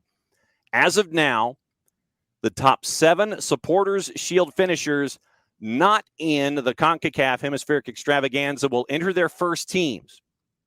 Plus Houston is defending champs for a total of 8 MLS first teams. Carlisle says it's not done, and that's his words. It's not done, but it's close. So basically, what this means from Carlisle, Seattle, LAFC, Houston, Atlanta, RSL, Dallas, Kansas City, and San Jose in. He also admits there's still not much data on how many MLS Next Pro teams will be entered. And Henry Bushnell over at Yahoo was the first one to lay all of this information out when it came to Open Cup and its possibilities. So that's where we are right now with Open Cup. And, I guess we're getting closer when it comes to Open Cup in and of itself, but we will see. So it looks like it's 8 from Major League Soccer with their first teams. Don't know about MLS Next Pro involvement and everybody else. So 4-card getting close. Open Cup is getting close to what we're staring at with tournament and figuring out involvement and those kinds of things. So we are inching closer, Maddie, to something of an Open Cup this year. And Absolutely. The world is almost right on its axis. Oh yeah, thank goodness. I love the U.S. Open Cup, so I'm hoping it works. But with that being said, I do have to bounce because I have interviews galore today. So keep an lookout because Soccer's in Session will be out hopefully today. We'll have the girls officially out today. The boys will probably be out later in the afternoon tomorrow because I have an interview slated then. But make sure you guys listen and like it and share it. What she said. And so Maddie's going to catch up with our in-session coaches. And once again, Friday, it is North Gwinnett at Peachtree Ridge, 5:30 and 7:30 on the network. Soccerdownhere.mixler.com is where the lives are. That's where they're housed. You can listen to all of our matches. So soccerdownhere.mixler.com, 5:30. The girls match, 2 teams ranked in the top 10 in 7A. So we're going to catch up with that. Jason will have the call for that one. Maddie and I will have the boys call at 7:30 after that. And so Maddie gets to go and catch up with coaches, and you get to listen to Soccer's in Session coming up in short order. Maddie will catch up with you tomorrow. All righty. I'll see y'all tomorrow. There you go. That's Maddie Cruz on the 1s and 2s. And so Maddie is going to go talk to high school coaches. And once again, thanks to our friends at Kaiser Permanente, Subaru of Gwinnett, Alliance Nurse Corps, and let's see, TechLink. And I think that's everybody. Oh, and U.S. Soccer, ussoccer.com, because of the She Believes Cup. Get your tickets at ussoccer.com/tickets. Right now, 26,500 of you have gotten tickets for She Believes. Let's fill the place out April 6th and set a record for She Believes Cup. So looking for that lower bowl to be filled at about 43,000 folks. So you've got between now and April 6th to get in the door, ussoccer.com. So thanks to all of our sponsors across the board for everything that is going on here at the SDH Network, all the broadcasts and all of the help that they give us, regardless of level, when it comes to, and Reaver by Hard Rock, too, and all of our friends that help us out when it comes to the matches of the week. All right. Kind of a sprint here in the next 10 minutes with everything that is on the board. Tom, you and Ropes might need to hold your ears. Proposed new Everton owner 777 Partners will meet with the Premier League in the next couple of weeks as the process continues. Once again, remember they agreed to purchase the 94.1% from Farhad Moshiri, provided working capital and new stadium funds of around £160 million, continue to support the club. Multi-club investors have been in discussions with Moshiri since MSP Sports Capital ended their exclusivity agreement with him, and he owns 94% of the club's shares. Remember, 777 already owns Sevilla, Genoa, Hertha Berlin, Standard Liège. Standard Liège fans are not happy about it. They held a demonstration criticizing the owner's involvement at their last match. Transaction was set to be closed fourth quarter of 23, remains subject to approval from the Premier League, the FA, and the Financial Conduct Authority. Despite investing more than £750,000 since 2016, some folks are still unhappy about Farhad Moshiri and his ownership. Protests before some games at Goodison Park last season, calling for him and the board to leave. Moshiri says 777 are the best partners to take the club forward. Shareholder since 2016, majority shareholder since 18. Came out with a 3-paragraph essay, and actually it's more than that. 5-paragraph essay saying why 777 is the best for them. Josh Wander, at the time, founder and managing partner of 777, had his 2 paragraphs as well. But, once again, our friends at Yosemite Football, with an article that came out about 10 days ago,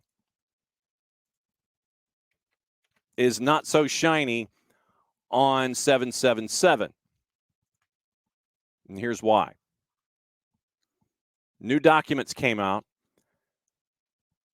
New documents suggest 777 need Everton even more than the club needs them. Yes, and the mystery billionaire as well. And this is from Paul Brown and Filippo Clare over at Yosemar. Outlines the strategy behind the attempted takeover, reveals key details of the deal, and it was not put together by 777 themselves, but by ACAP, a New York risk solution and service provider operating a network of insurance companies. ACAP is run by Chairman and CEO Kenneth King, who is alleged of being part of a complex and massive fraud in an ongoing civil lawsuit here in the United States. And he sat in on meetings of the 777 steering committee. King's insurance companies have been propping up 777 for months. Internal sources claiming it's facing a liquidity crisis. Those insurance companies are currently under investigation by U.S. regulators for suspected breaches of financial rules. Remember how we were discussing how the state of Utah and Bermuda were in conversations with each other over 777 and one of their subsidiaries, 777RE? That's what we're getting into all over again. The full extent of ACAP's involvement in Everton made clear. Late August 23, 2 weeks before 777's agreement to purchase Everton was made public, the 44-page ACAP investment overview gives the specifics of the deal to buy them, including confirmation that the ultimate source of the first £40 million loan made by 777 to Everton was by ACAP, the club paying an interest rate of 12.75%. 777's loans to the club, made to cover working capital and ongoing stadium costs, have since ballooned to almost £200 million, loading more debt onto the debt that's already there. Yosemar Football has been told that it is ACAP which is continuing to provide this money. Document confirms ACAP's money is secured by, quote, entering the current senior lending facility in a last-out position. The senior lender there is Rights and Media Funding, which has a charge over all of Everton's assets, including the bank accounts. Also suggests 777 and therefore ACAP and the insurance policyholders are last in line for repayment. Document also claims ACAP will initially be used to bolster the Everton roster via activity in the transfer market. Yet, as Tom and Ropes know, the only activity in the January window was Mason Holgate to Sheffield United. In return for the investment, ACAP gets a 2.5% warrant in 777. In other words, the right to own equity in 777. And that 777 will sell a minority interest in Everton, in the football group on the whole, in the whole football group, in order to repay a portion of the loan to ACAP. ACAP's support of the Everton acquisition will increase the overall value, and this is the words inside the document, increasing the overall value of 777's multi-club portfolio, allow it to raise capital, sell equity, and creating liquidity. Estimates owning Everton would justify a higher overall enterprise value for 777's clubs, basically saying that if they own Everton in the Premier League, that would boost the value of all the other clubs, generating at least 3.2 times more revenue for the group, which they hope would bring in new investors, and the attempt to raise capital on behalf of the broker, which has so far been unsuccessful. The document says they expect the floor for a debt raise, including Everton, to be €300 million. Unlikely that the money would be used for new signings as build. Everton are in such need of working capital that they require loans, and this is once again Brown and Eau Claire.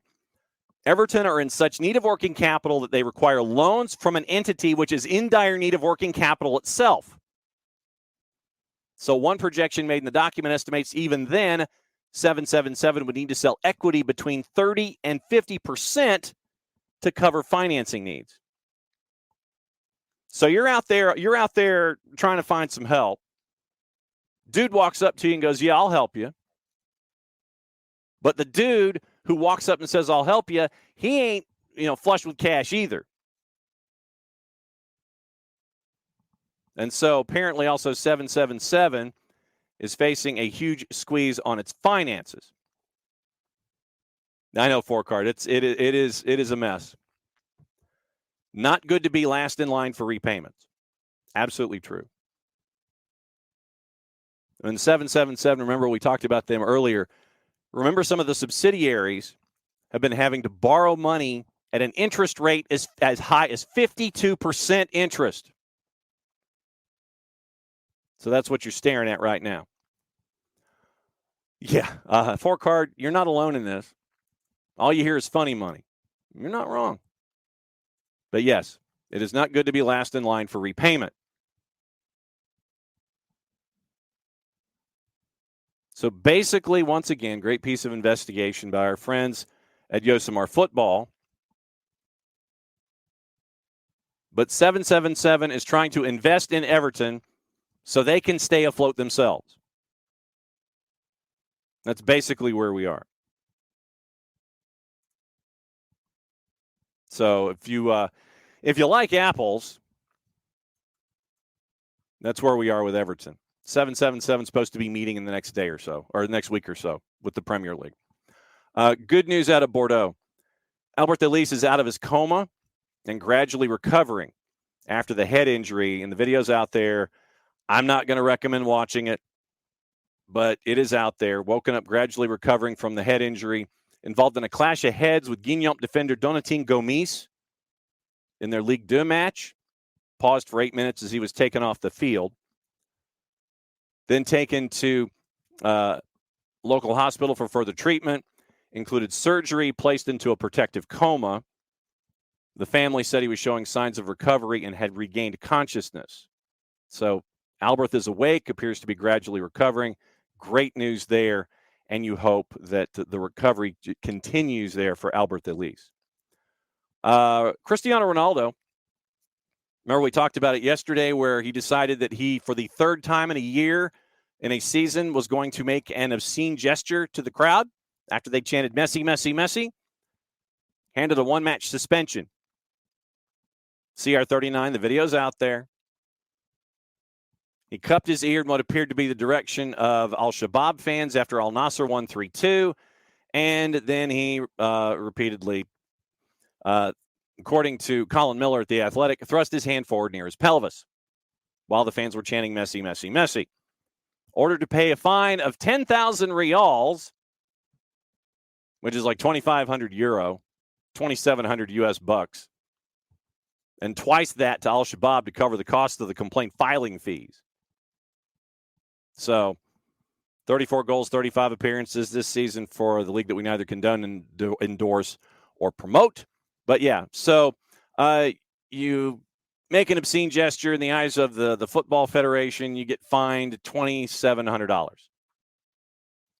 I'm sure that's going to create an incredible strain on Cristiano Ronaldo. That's just me.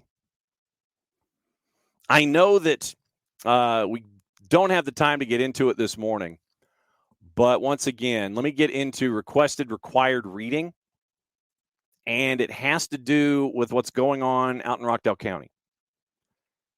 Great story from our friends at the Rockdale Newton Citizen about what's going on there with RISA, and I would recommend reading it. It's a cautionary tale on a bunch of different fronts. We can get into it probably tomorrow or next week, probably, if there are any updates.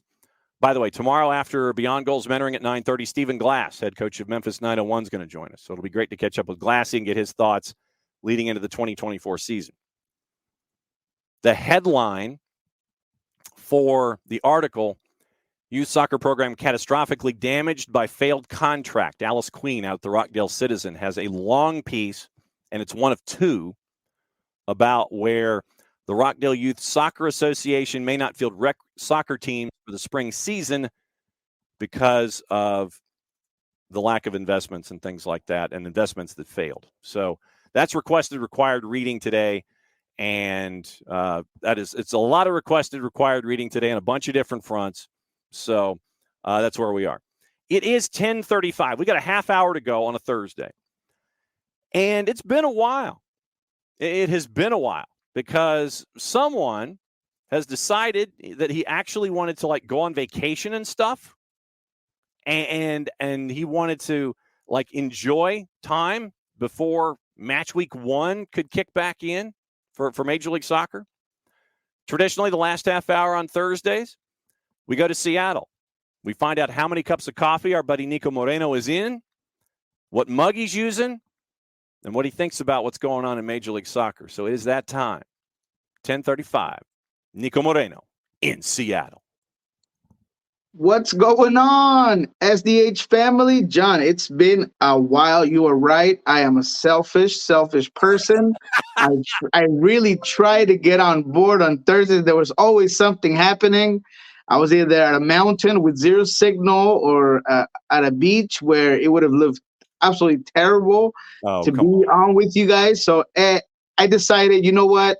Let's leave that last good memory of me be what is going to hold down the spot, my position on the field that I'm hoping Coach John doesn't take me out forever. And here I am, ready to go. All right. So first off, how was vacation, brother? Because we saw some photos of you and that mountain that was in the back of one of those photos. I just had this vision of you trying to hold up your cell phone, trying to give us a call on a Thursday.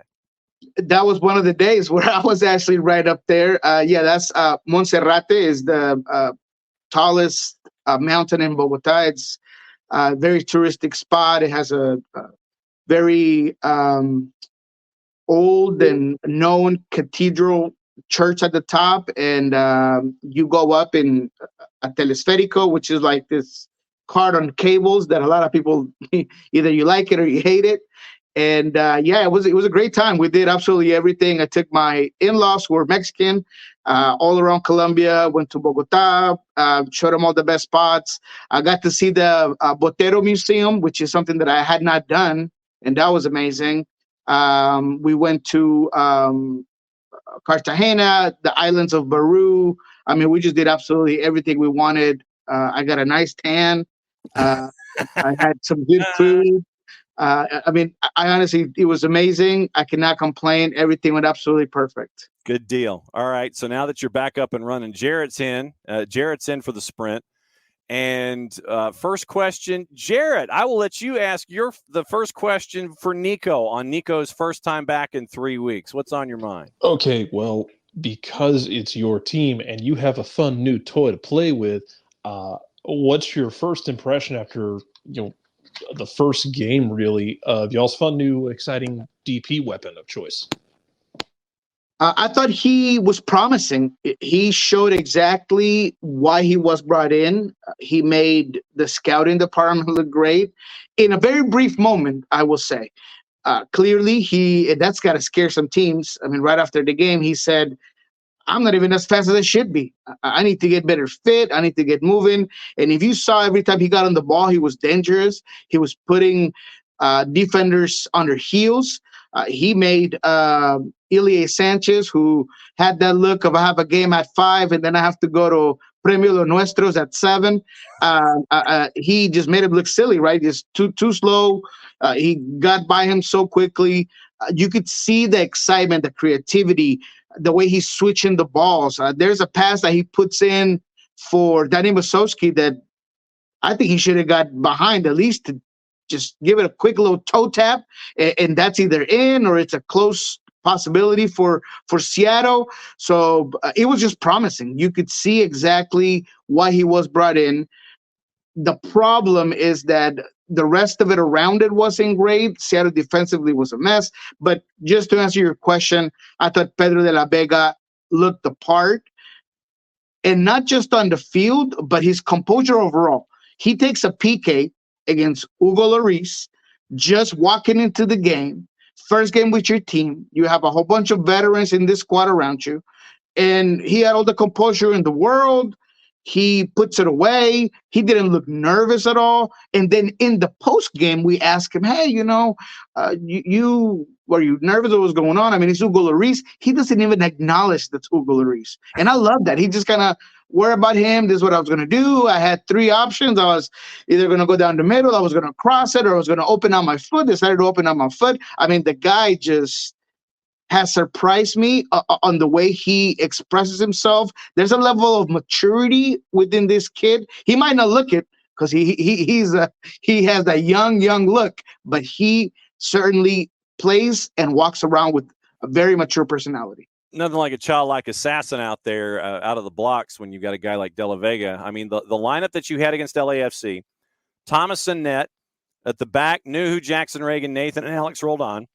Midfield 4, Leo Chu, Obed Vargas, Josh Atencio, and Christian rolled on, and then the 2 up top with Jordan Morris as a part of the attack. So you mentioned that the defense wasn't all there when you looked at the starting lineup and then saw what was going on. They give up 2 goals in 10 minutes in the second half, and you lose it 2-1. What was going through your mind looking at that defense that wasn't there?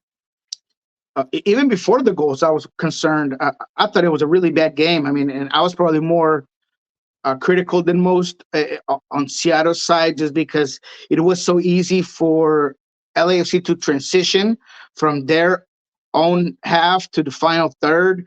It just seemed like they were taking a walk in the park. There was so much open space.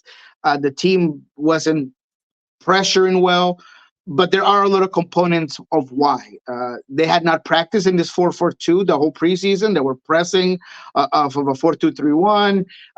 Obviously, the 4 starters that they were missing were important. Albert Rusnak, Yeimar, Stefan Fry, and missing one, Joe Paulo. So those are big pieces missing. So all of that kind of changes things. I thought in the back end, Jackson Reagan and Nathan, they struggled. I asked Jackson Reagan this week about how difficult it was to play against Boguts, that was playing more of a false 9 situation where he was really bringing them out and allowing a lot of space on the white flanks for either Oliveira on one side or Wanga to get in. So he admitted that he was tough, that he could have done better. So there was a lot of stuff happening defensively that even before the goals, I thought Seattle was fortunate to go at halftime down 1-0. It should have been 2. There's one that Dennis Wanga gets around the keeper. He just puts the ball far too on the outside, and he gives Nathan time to recover and block the shot. But quite honestly, I thought this game was going to be 3-1 or 4-1 at the end of the 90 minutes. What did help was adjustments. When you brought in Pedro de la Vega, you gave this team a little bit of relief. I thought Raul Ruiz played very well as a second striker, and that's another silver lining for this team in that game 1. We're not going to overreact. We're not going to do that. But just in the senses, in the general lines of this game, I was concerned. And the only 2 good things about it was Pedro de la Vega and Raul Ruiz being very sharp and maybe being a little bit unlucky that he didn't get one in the back of the net. Seattle's going to need that because you saw Jordan Morris. I hate to say it again. I don't want to be that guy. But finishing is not his strong suit. He's a very good player, does a lot of things right, but finishing is just not his forte. Jarrett, go for it. Yeah, of the teams from this weekend, I know we're not overreacting, but let's do that. From the teams of this weekend, is there anyone you're really concerned about from just one game that we've seen?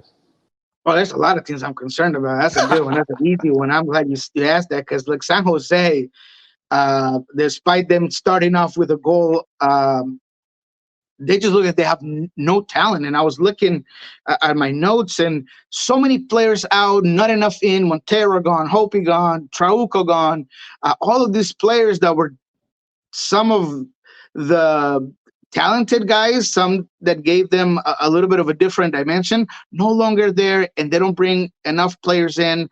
I thought that they got a very opportunistic goal, and after that, reality hit. And I'm just concerned about that team, as well as Austin, that in a very similar sense, we talked about it before. We knew it was coming. It was not surprising, not shocking. But on the field, man, they just look like shark with no teeth, and they're just not scaring anybody with that lineup. Lucky for Seattle, they get to host them this week. Colorado.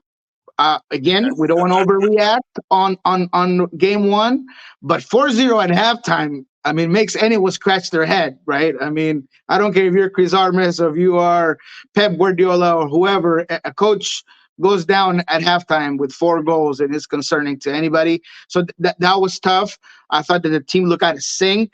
It looked flat-footed, very linear. There was no counter pressure, no pressure. It just seemed like they were out there just for the picture, man. I mean, it was tough to watch. Vines was bad. I thought Stefan was bad. I thought Mihagovic, I didn't know where he was at. I had to keep rewinding and freezing to find number 10 because I just didn't know where he was at. So those are the three teams that I think were most concerning because of either how the game played out or I just don't see how it can get better week to week, at least not into the transfer window of the summer. And our long international nightmare is over, Niko. Minnesota United has a head coach. He's not there yet, but at least in name, they've got a head coach. Eric Ramsey, the 32-year-old from Manchester United. He is coming over when he's got his work visa all squared away. And now he's going to be the boss in charge. He took a bit of a parting shot at Eric Ten Hag on the way out the door. But you got a 32-year-old who was looked at by, EFL Championship, a couple of different places. And Minnesota United gets a chief soccer officer. Had to wait for a couple of months for the work visa to come in. I guess he was working remotely. Then you have two substitute teachers. You say you're cool starting the season with a substitute teacher, and now you've got a 32-year-old that, while he's been promising, Welsh assistant national coach, all these kinds of things, he's going to be the new dude at Minnesota United. This is high risk, high reward for Minnesota. Minnesota screams to me the fans are going to be on edge because they're going to be at mid-table all season long, and they're going to be flirting with making the playoffs or not making the playoffs, and they're likely won't make the playoffs. So they're just going to have fans on edge, trying to get in, trying to figure it out. There's talent there. You could see that there's talent there, like Pukki. I thought Fraga had a really good game. You're still waiting for Emmanuel Reynoso. I thought Lod, he's a guy that they missed last season. He played well. There's things to like, but we talked about how difficult it is for you to come in late and start to build your soccer foundation and your concepts and what you want players to do. So you're just delaying, and you're allowing other teams that maybe you could beat now to, get ahead on some points. Lucky for Minnesota, they started with Austin, who's worse than they are. So that's just a good start, but then we'll see what happens here on out. I think that talent could bail this team out individually, right? Just moments of brilliance here and there. But they got to hurry up and get it done.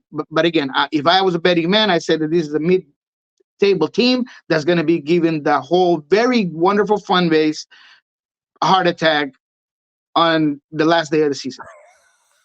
Nothing like new heart attacks for our friends at Minnesota. Jarrett, what else is on your mind? You mentioned the Colorado game. I actually wanted to ask you about the other side of that. Just south of you, Phil Neville has apparently decided to start his revenge tour. I wanted to get your reaction to his early days. Hey, I was surprised, man. I really was, right? No Evander in this game, no Crepeau. They had to play with Paredes a little bit higher. Sprejas, their 9. I mean, there was a lot of, I don't want to call them nuances, but maybe mandatory movements that he had to do, that he had no choice to do, and he played out well, man. John Rojas from Soccer Bar, he covers Portland on a day-to-day, and he had said that when talking to Neville had mentioned that he thought Anthony was going to be the best player this season, or the best player that he had in the squad, and boy, did he show that. I mean, he was relentless, he was quick, smart on his positioning. Was he maybe given a lot of space and the defending, was it a little naive? And yes, sure, you can say that. I mean, when you know a guy's going to cut inside and use that same foot to put it away, and you're just allowing that to happen, all right, well, that's just what you get. But I thought Anthony was very good. Santiago Moreno was very involved. I just think that this team, without certain pieces, looked really, really good. I could only imagine what they're going to look like with Evander on. David Mosquera is a guy that was really good early in the season last year, and then defending was an issue late. A lot of that could have been because of the struggles of that locker room and with Gio and all of these things. So how good is he going to be this year? He's a national team guy. He's part of the U23 and the senior team for Colombia. So there's a lot of potential there. So I think this team has the tools. I'm not a Neville guy. I'll admit it. I was not. I told you that I don't believe in it. And we'll see what happens here on out, because not every game are you going to be able to cruise control with a 4-0 lead. So we'll see what happens. But in terms of the team general census, I think it's great. Not to mention that they look a little deep, right? They still got Araujo on the bench. I said a little deep, not very deep. Don't misquote me here. So a little bit. They have some pieces that they can bring in case of some injuries. So I think Portland's interesting. I'll definitely be watching. LAG, let me ask you about them. They signed Joseph Paintsil on Wednesday. He goes out there and hit fifth gear. I mean, he just dropped the clutch and he went right into fifth gear out of the blocks. And I'm sure that he might have been feeling it on Monday.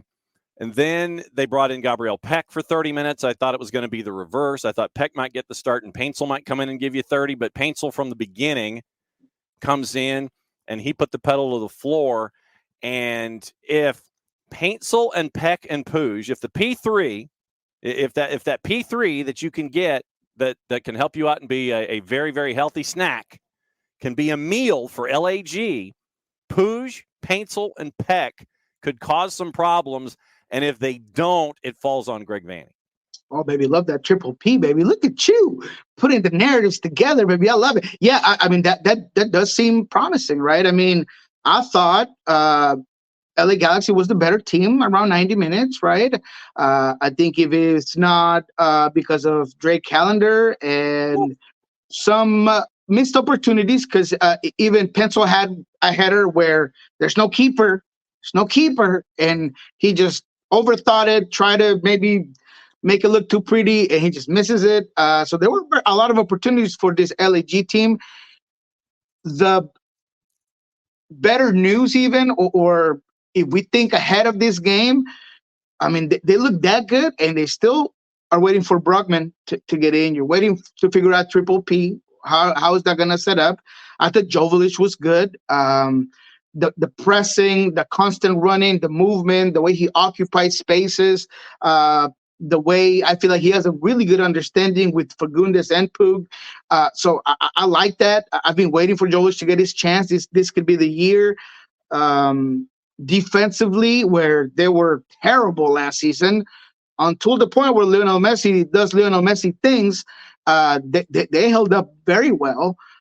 So yeah, there's a lot to like there because of how bad they were last season, how solid they look, at least in the principles, right? This was a team that at times couldn't even do the most basic things. Play compact when you're defending. Get wide when they couldn't even do that. Get wide when you were in transition. They weren't even doing that right. They didn't really look dangerous out wide with Boyd and other players this time around. Like you said, Pencil looked good.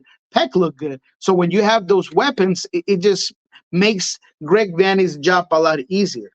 Am I here selling you Western Conference champ? No, I'm not. I'm just saying that I see the progress and I see how better they are than they were last season, which I guess we all kind of saw coming. Mm-hmm. Yeah, we did. Jarrett, go for it. All right, let's take the other end of that coin then, because the team they played has played 2 games in Miami now, and it's been 2 adventurous games. What are we going to get out of Miami in 2024 other than apparently, I guess, theme park rides every week for 90 minutes?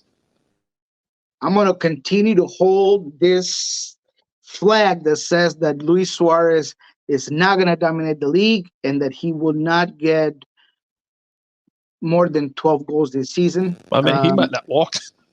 He might not walk, right? So what I mean by that is that I was called a hater, and that you were just saying that because you don't think that the Brazilian league is that good, and he's gonna walk in there and just teach guys how to play the game because it's MLS and the Yanks can't play it. Because that's all he can do. That's all he can do is walk, and he's having problems doing that. So exactly, the guy, you could tell he's hurting. You could feel that there's no explosion. Just getting to a ball seems like it takes everything out of him just to get on the ball, that alone to move that rock and put it anywhere he wants. So he is struggling. I think he's going to continue to struggle. We had a bet down here with, I think, Jeremiah on how many games Luis Suarez and Messi would play together, and the under was 10.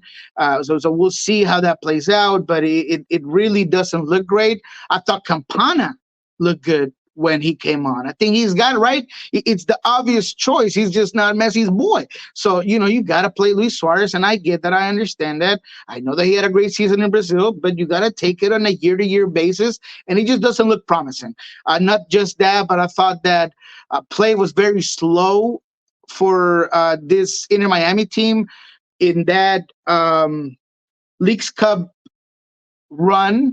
I thought that all the other players were very confident. Taylor would take the initiative to take on guys, and there was a certain level of trust. Messi and others in this game one, I didn't see that. It seemed like everybody was a little bit more nervous, scared to not either give the ball to Busquets, who hasn't been great, to Alba or Messi, right? It seems like that's just what the game plan was. Let's get the balls to these outlets, and then you move out, wait for the ball when you're a little closer, and that just wasn't working.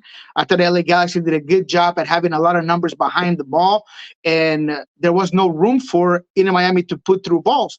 And if Busquets ain't putting no through balls, you kind of minimize his influence in the game. And that's what kind of happened in this one. So I think Inter Miami is going to struggle.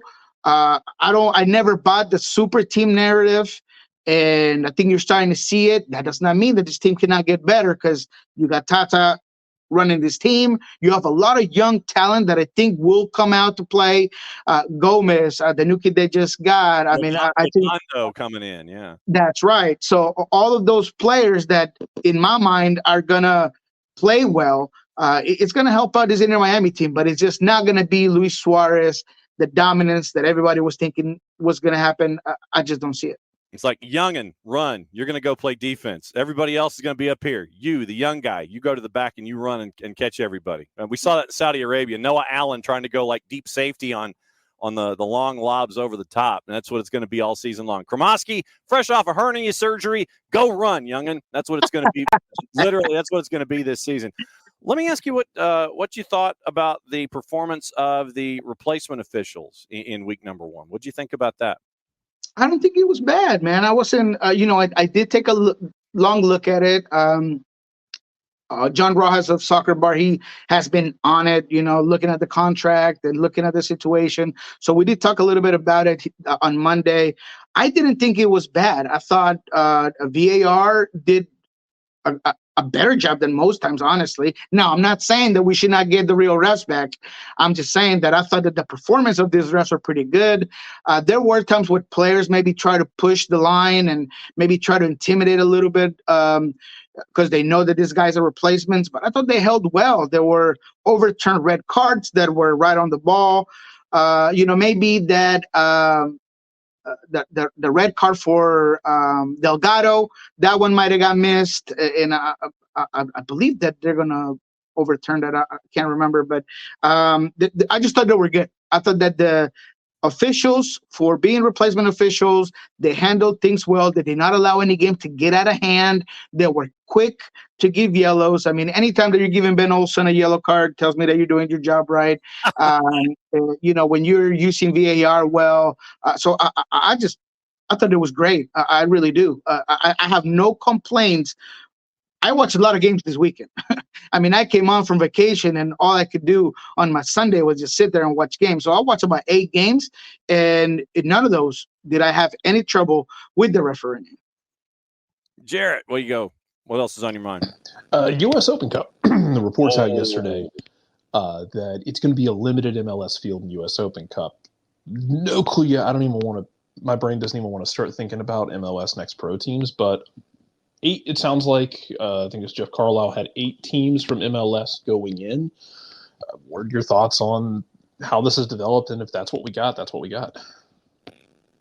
That's a tough one, man, because I just can't comprehend how you can put a MLS Pro team in this competition, because these are affiliates of your team, and a lot of those are what semi-pro teams. So there were talks about it. If that was the case, then an MLS Pro team couldn't get a spot into Champions Cup, and that makes sense. I mean, there's just so many variables that don't really make any sense. And we've talked about it here with John before, where you don't need to call it your MLS Pro team. Just put all your backups and bring up some guys and rotate those guys in a temporary contract in some of these games, because not every team's going to make it far in this competition. You know that. This is a bracket situation.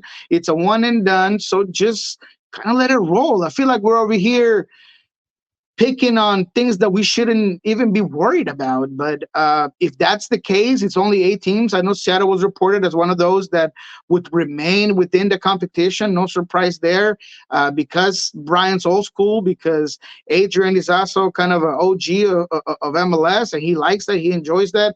So no surprise there. But I just think every team should have the exact same mindset and just let it roll. I just don't know. I don't have enough information to say what happens if these teams are allowed, and if they're going to be allowed to just play with their MLS Pro teams.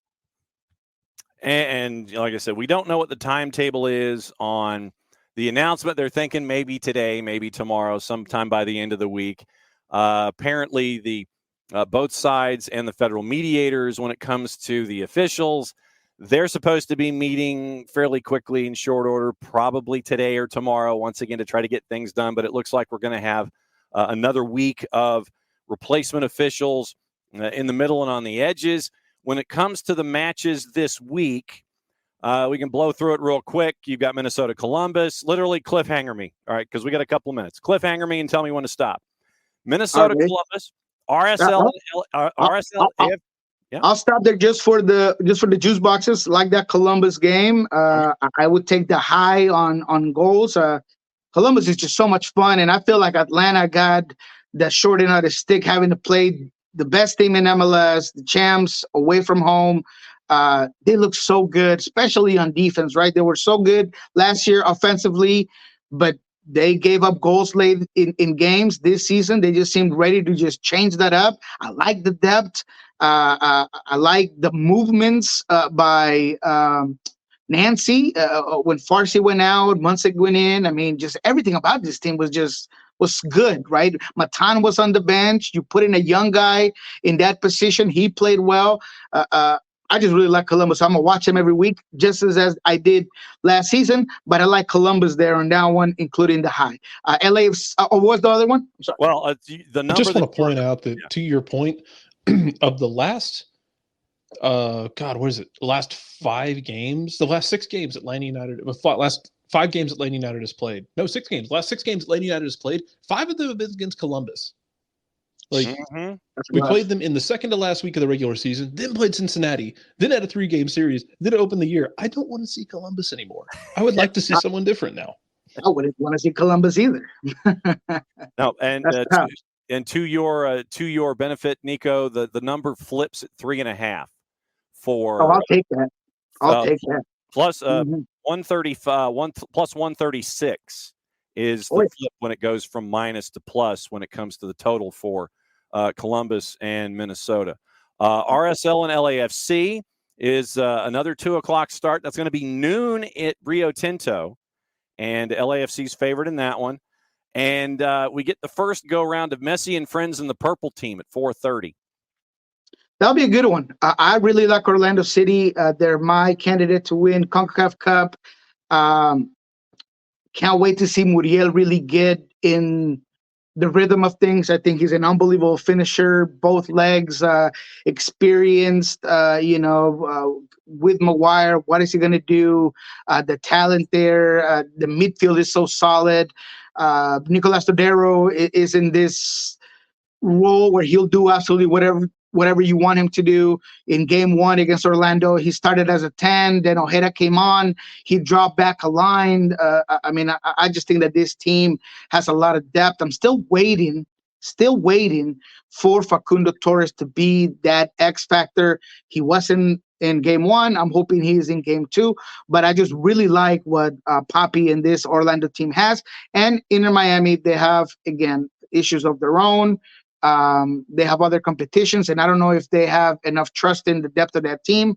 So I would take Orlando in this one, but it'll be a good game to watch. Orlando's a plus 330 in the juice boxes for the win straight up. Oh, I'll take that. Okay. Give me that. I'll lock that down. Absolutely. Figured you would. Vancouver hosting Charlotte, Chicago hosting Cincinnati, Dallas hosting CF Montreal, Houston and Red Bulls, Sporting in Philadelphia after Philadelphia had to suffer through Saprissa in the second leg and go through all of that madness. So Philadelphia is going to be shorthanded going to Sporting at a plus 231. All caps in NYC, Colorado, and Nashville. Nashville didn't have any problems with Mocha. Colorado had problems with Portland. Portland, DC United. Cali Classicos, San Jose and LAG. Seattle and Austin. What do you think about this one? I think Seattle is once again lucky to get Austin. I still like the draw in this one. You're still missing 4 starters for this one. Brian already dismissed the same 4 starters from week 1 to week 2. Nathan is not in Seattle. He's in Brazil doing some green card situations. So you'll see Javier Arriaga and Jackson Reagan in this one. So I'm concerned a little bit about some of the same situations that we saw in game 1. The only difference is that you have Austin, who scares nobody. So that's why I see a 0-0-1 in this one. Raul Ruidiaz was called questionable by Coach Metzer, but he hasn't been full in practice all week. So my guess is that he may be on the bench, and you might start with Danny Musovski or Jordan Morris up top with Pedro de la Vega at the 10, Leo Chu on the left, roll down on the right. That's probably more of what Brian's looking into. But again, if Austin's going to do something in Seattle away with all their issues, is play back, play transition, make it difficult for Jordan Morris to have no space. So I see a draw in Seattle. Okay, that's at a plus 323 in the composite. Last one on the board, Revs in Toronto. Revs, they play tonight in the CONCACAF Hemispheric Extravaganza. They got a 1-goal lead.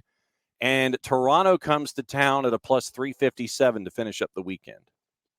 That's, I don't want to call it interesting, but I will say that one of the games that I watched from point A to point B, from the minute 1 to the end of the game, was the Cincinnati-Toronto, and I was very impressed by Toronto.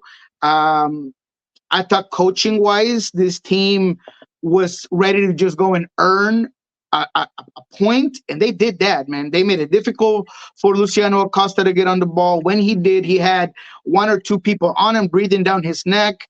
I know that the Cincinnati team was coming from Jamaica. 5 new starters in the lineup. No Bupensa in this one until late in the game. He was dealing with some muscular issues. But still, I really liked what I saw from Toronto. Bernadeschi playing on the right wing as a right wing back. It worked well. It gave them a lot of depth. It was quick. The other guy, Davy Flores. Watch out for this guy. He's going to be very good in the midfield. He's the guy that's going to have to be the new Bradley for this squad. And he looked the part, baby. I mean, he just physical play, smart on the ball, a ton of coverage of the field, his presence, his IQ. Really like it, man. I think Toronto showed me that they can really do some things. And on the other end, the Revolution, I think they don't have oh my God, he got a red card. Vironi, what's the name of this guy? Brioni, and they're looking to appeal it. Yeah, it was exactly looking to appeal it, but I mean, he just 2 silly yellow cards in the last game. I mean, come on, just you're better than that. So, other than Carles Hill's beautiful finishes, I think New England is also kind of in a tough position. So, Toronto, I like another draw there. All right. So, what's going on, Soccer Bar and Pulso Sports now that you're back full? All right, Soccer Bar, we'll go ahead and break down this week. We're going to talk about some of the most interesting things that each one of us saw. We're going to talk a little bit more about Pedro de la Vega, what's going to happen with this Inter Miami team, and are they in a tough position? Are they not? Is Luis Suarez going to have to be bought out at some point? I mean, we're going to talk all things Inter Miami. In Pulso Sports, we have Jackson Reagan talking to us, Javier Arriaga hopefully today. I don't know if you guys heard, but the Seattle Sounders have a new signing today. Osvaldo Alonso is coming in for a one-day contract. We need to bring that out. El Corazon de los Sounders. He's always going to be the heart here. So we're going to have a little bit of a ceremony and a press conference with Osvaldo Alonso today after practice. So check that out. That's going to be on Pulso Sports. I'm excited to talk to him. I'm hoping to talk to Nicolas Odero as well to get some of his takes on his friend retiring and all that. You're going to catch that on Pulso Sports, so don't miss that out. Class act as always. Great to have him sign the one-day deal to retire in that manner. And I'm still going to try and see if I can get, what was it, Jared, in 85? Was that what Alonso wore, that one match for the twos when he was getting in playing shape? Yeah, that's the one we wanted. We got to try and figure out a way to get the Ozzy Alonso 85 jersey for the Atlanta United 2 when he was here.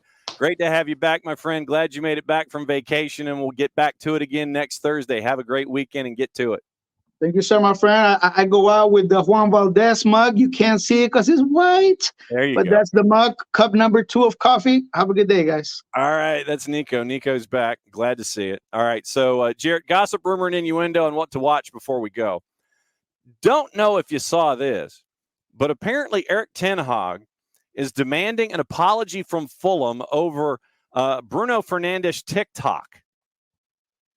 Apparently, he's demanding Fulham apologize for a mocking TikTok that they made of Bruno Fernandes and called for officials to provide more protection for his captain. They poked fun at Fernandes on TikTok over a perceived dive in the win at United. And once again, the LA Galaxy made an entire meme format out of this, but Eric Ten Hag's getting all twisted up on it. Mm-hmm. I don't know. Worry about the fact that you're not good. Mm-hmm. Yep. And so he is not one of the nearly 500,000 viewers of the video, wasn't happy it had been published by Fulham, and apparently no offense intended on Fulham's behalf regarding the video that they posted on Fernandes. Had his throat grabbed by Forest defender Felipe late in the win at City Ground and was on the end of a few robust challenges from our friends at Sky.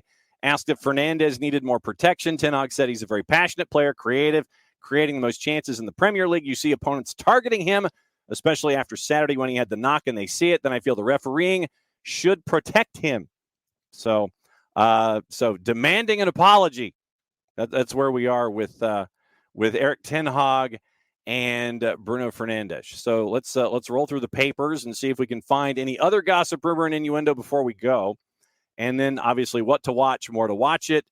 And everybody's getting ready for weekend play as well. Let's see. Where are the papers? Where's my papers? Trying to figure out what's going on here. You're looking for the morning papers, and of course the morning papers here have already been long gone. So who knows? Let's get into gossip, rumor, and innuendo. Players going where, who's doing what, and who might be chasing after whom, and we'll figure it out as we go. And then what to watch and where to watch it. Liverpool have submitted an initial request to speak with Bayer Leverkusen's Xabi Alonso as they're chasing after a replacement for Jurgen Klopp. Spurs targeting a wide forward as their major summer signing, Pedro Neto, Eberici Eze, the two main. Manchester United is going to make a decision on the future of Mason Greenwood, currently on loan at Getafe, by the end of May. That's the three-letter paper. And it appears that Javier Tebas wants to keep Mason Greenwood in the league. So we'll keep an eye on that. Arsenal, Manchester United, Chelsea interested in signing German keeper Dion Ramaj of Ajax. Dele Alli's Everton career could be revived later this year as they are open to handing him a new deal. Yeoman's son happy at Tottenham with formal talks on a new contract. Barcelona president Joan Laporta would welcome Xavi staying in the role, reversing his decision to leave the club at the end of the year. Liverpool will look to sign Brentford's winger Brian Mbeumo for a bargain price if the Bees are relegated. Portugal's Rafael Leao has been linked with Barca, but says he can't leave AC Milan. Jorginho could return to Serie A when his Arsenal contract expires in the summer. The league that we neither condone, endorse, nor promote, targeting a number of Premier League stars in the window, as well as younger players such as Argentine forward Matias Sula, currently on loan at Frosinone from Juve. A second-tier side in Saudi Arabia has made a lucrative offer to a former Spain midfielder Sergio Roberto, but the Barcelona captain would prefer a move to MLS. That's from Mundo Deportivo. I'll give you one guess as to the club that he wants to go to. Beat 2, 3, 4. Correct, that one. Messi and Friends. Brighton's going to get a record fee for a 14-year-old after a tribunal ruled Chelsea has to pay up £4.25 million for Shamira Mahuka, who's currently 16, signed in 22. And Michael Edwards would want complete control before considering a return as Liverpool's sporting director, which would likely mean a move for Bournemouth technical director Richard Hughes instead. So that's what they're chasing when it comes to the news of the day. What to watch, where to watch it, and how. Remember, tonight, you've got the tail end of the CONCACAF Hemispheric Extravaganza, and that is New England. Remember, New England playing tonight. They're the only match Sunday afternoon. So soccer on TV. It is Copa Libertadores at 5 and 7:30 on BN and BN en Español. And what you can do is get Fanatis, if you don't have BN already, fntz.co/soccer down here. Helps out the network, helps out the show, and helps out our friends at Fanatis, and really gets you into all the other places that you haven't seen matches. BN, TEC, For the Fans, CDO, Gold TV, Liga 1 Max, all those places. BN and BN en Español simulcasting. FS2 has New England and Independiente at 8:10. They've got the league without CR39 playing at noon. Fox Deportes, French Cup at 2:45, simulcasting that league at noon.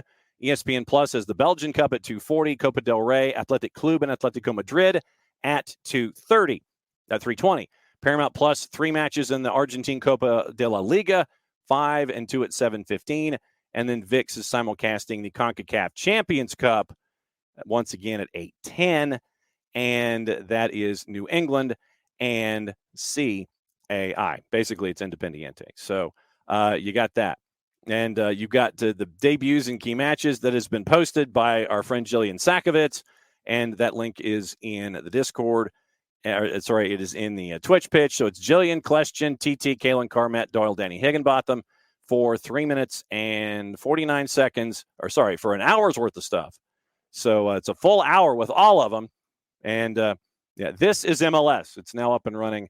And Jillian is trying to host the cast of thousands for that particular program. Once again, Abby mentioned in the Twitch pitch, hoping for the announcement today about what's going on with the supporters groups. Keep an eye on that. And also for those in supporters groups, looks for the sign up to help out with the TIFO. My buddy Tuck wants a TIFO. Get him a TIFO. Abby, it's so sad about Rice. Yeah, we had that. I have that as requested reading out at the Rockdale Citizen. It's a great deep dive, and it kind of breaks everything down with what's going on out there in Conyers. Four Card, thanks for hanging out with us as you always do. I hope we can pull out at least a draw versus Manchester City in the Manchester Derby, and so there's all of that. Once again, remember tomorrow. We will get you ready for what's going on. Our friends at Beyond Goals joining us at 9:30. Stephen Glass, the head coach of Memphis 901, joining us at 10 o'clock.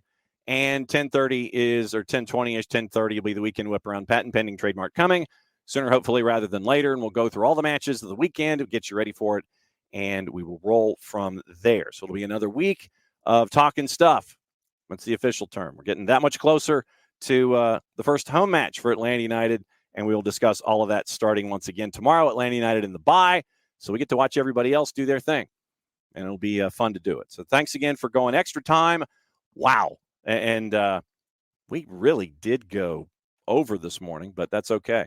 Once again, Alex, before we go, apparently, who is Fort Lauderdale United? Okay. That is the women's professional USL Super League. Okay, that's the Super League in Fort Lauderdale. Got it. Okay. So they now have Fort Lauderdale United. They have a logo and it has been released. Symbol of unity, diversity. Crest reflects the canals. The suns glint on our waters while the colors pay homage to our iconic beaches. So hashtag We Are FTL. And that was released this morning. So FTL UTD. And they are up and running in Fort Lauderdale. So they got the website. They got everything. So, yeah, the USL Super League is now Fort Lauderdale United, first women's professional soccer team in Fort Lauderdale. Let's see. Let me see where they are playing. Do we have ticketing FAQ as I sit here and click on it? They're going to play at Nova Southeastern. I'm going to play at Nova Southeastern in Davie. And so that's where they're going to be playing. They don't have their gear out yet. And Nova Southeastern in Davie. Plans for a modernized stadium and on-site training facilities in partnership with Nova Southeastern in Davie.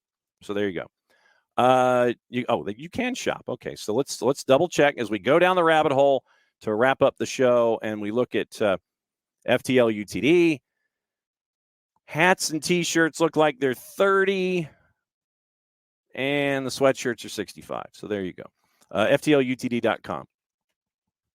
The natural rivalry with Tampa Bay Sun and FTL UTD with our friend Christina Uncle. So that'll be fun. But, yeah, tomorrow we'll be back at it 9:05. Go through everything from the morning. Might be the old Dolphin training ground, according to Abby. So back at it 9:05. Beyond Goals at 9:30. Stephen Glass at 10 o'clock. Weekend Whip around at 10:30. So we'll be flying through what's going on with what's going on your Friday, getting you ready for the weekend. Very, very busy weekend. And remember, tomorrow at 5:30 and 7:30, it is North Gwinnett at Peachtree Ridge. That'll be the Friday game of the week on SDH, presented by our friends at Kaiser Permanente and all the other great sponsors that we have. It is Subaru of Gwinnett. It is Hard Rock by Reverb. It is Alliance Nurse Corps. It is TechLink. And it is US Soccer and ussoccer.com. Get your tickets for the She Believes Cup, April 6th, so we can fill out the lower bowl at 43,000 folks. So thanks for hanging out with us for, an extra 17 minutes. Mucho Platiel, play it safe. It's the end of the show, so that means I get to do this. We'll be back at it again tomorrow morning, and maybe we'll have some more news break. We'll see what happens. Since it's the end of the show, that means I get to do this. We'll see you tomorrow.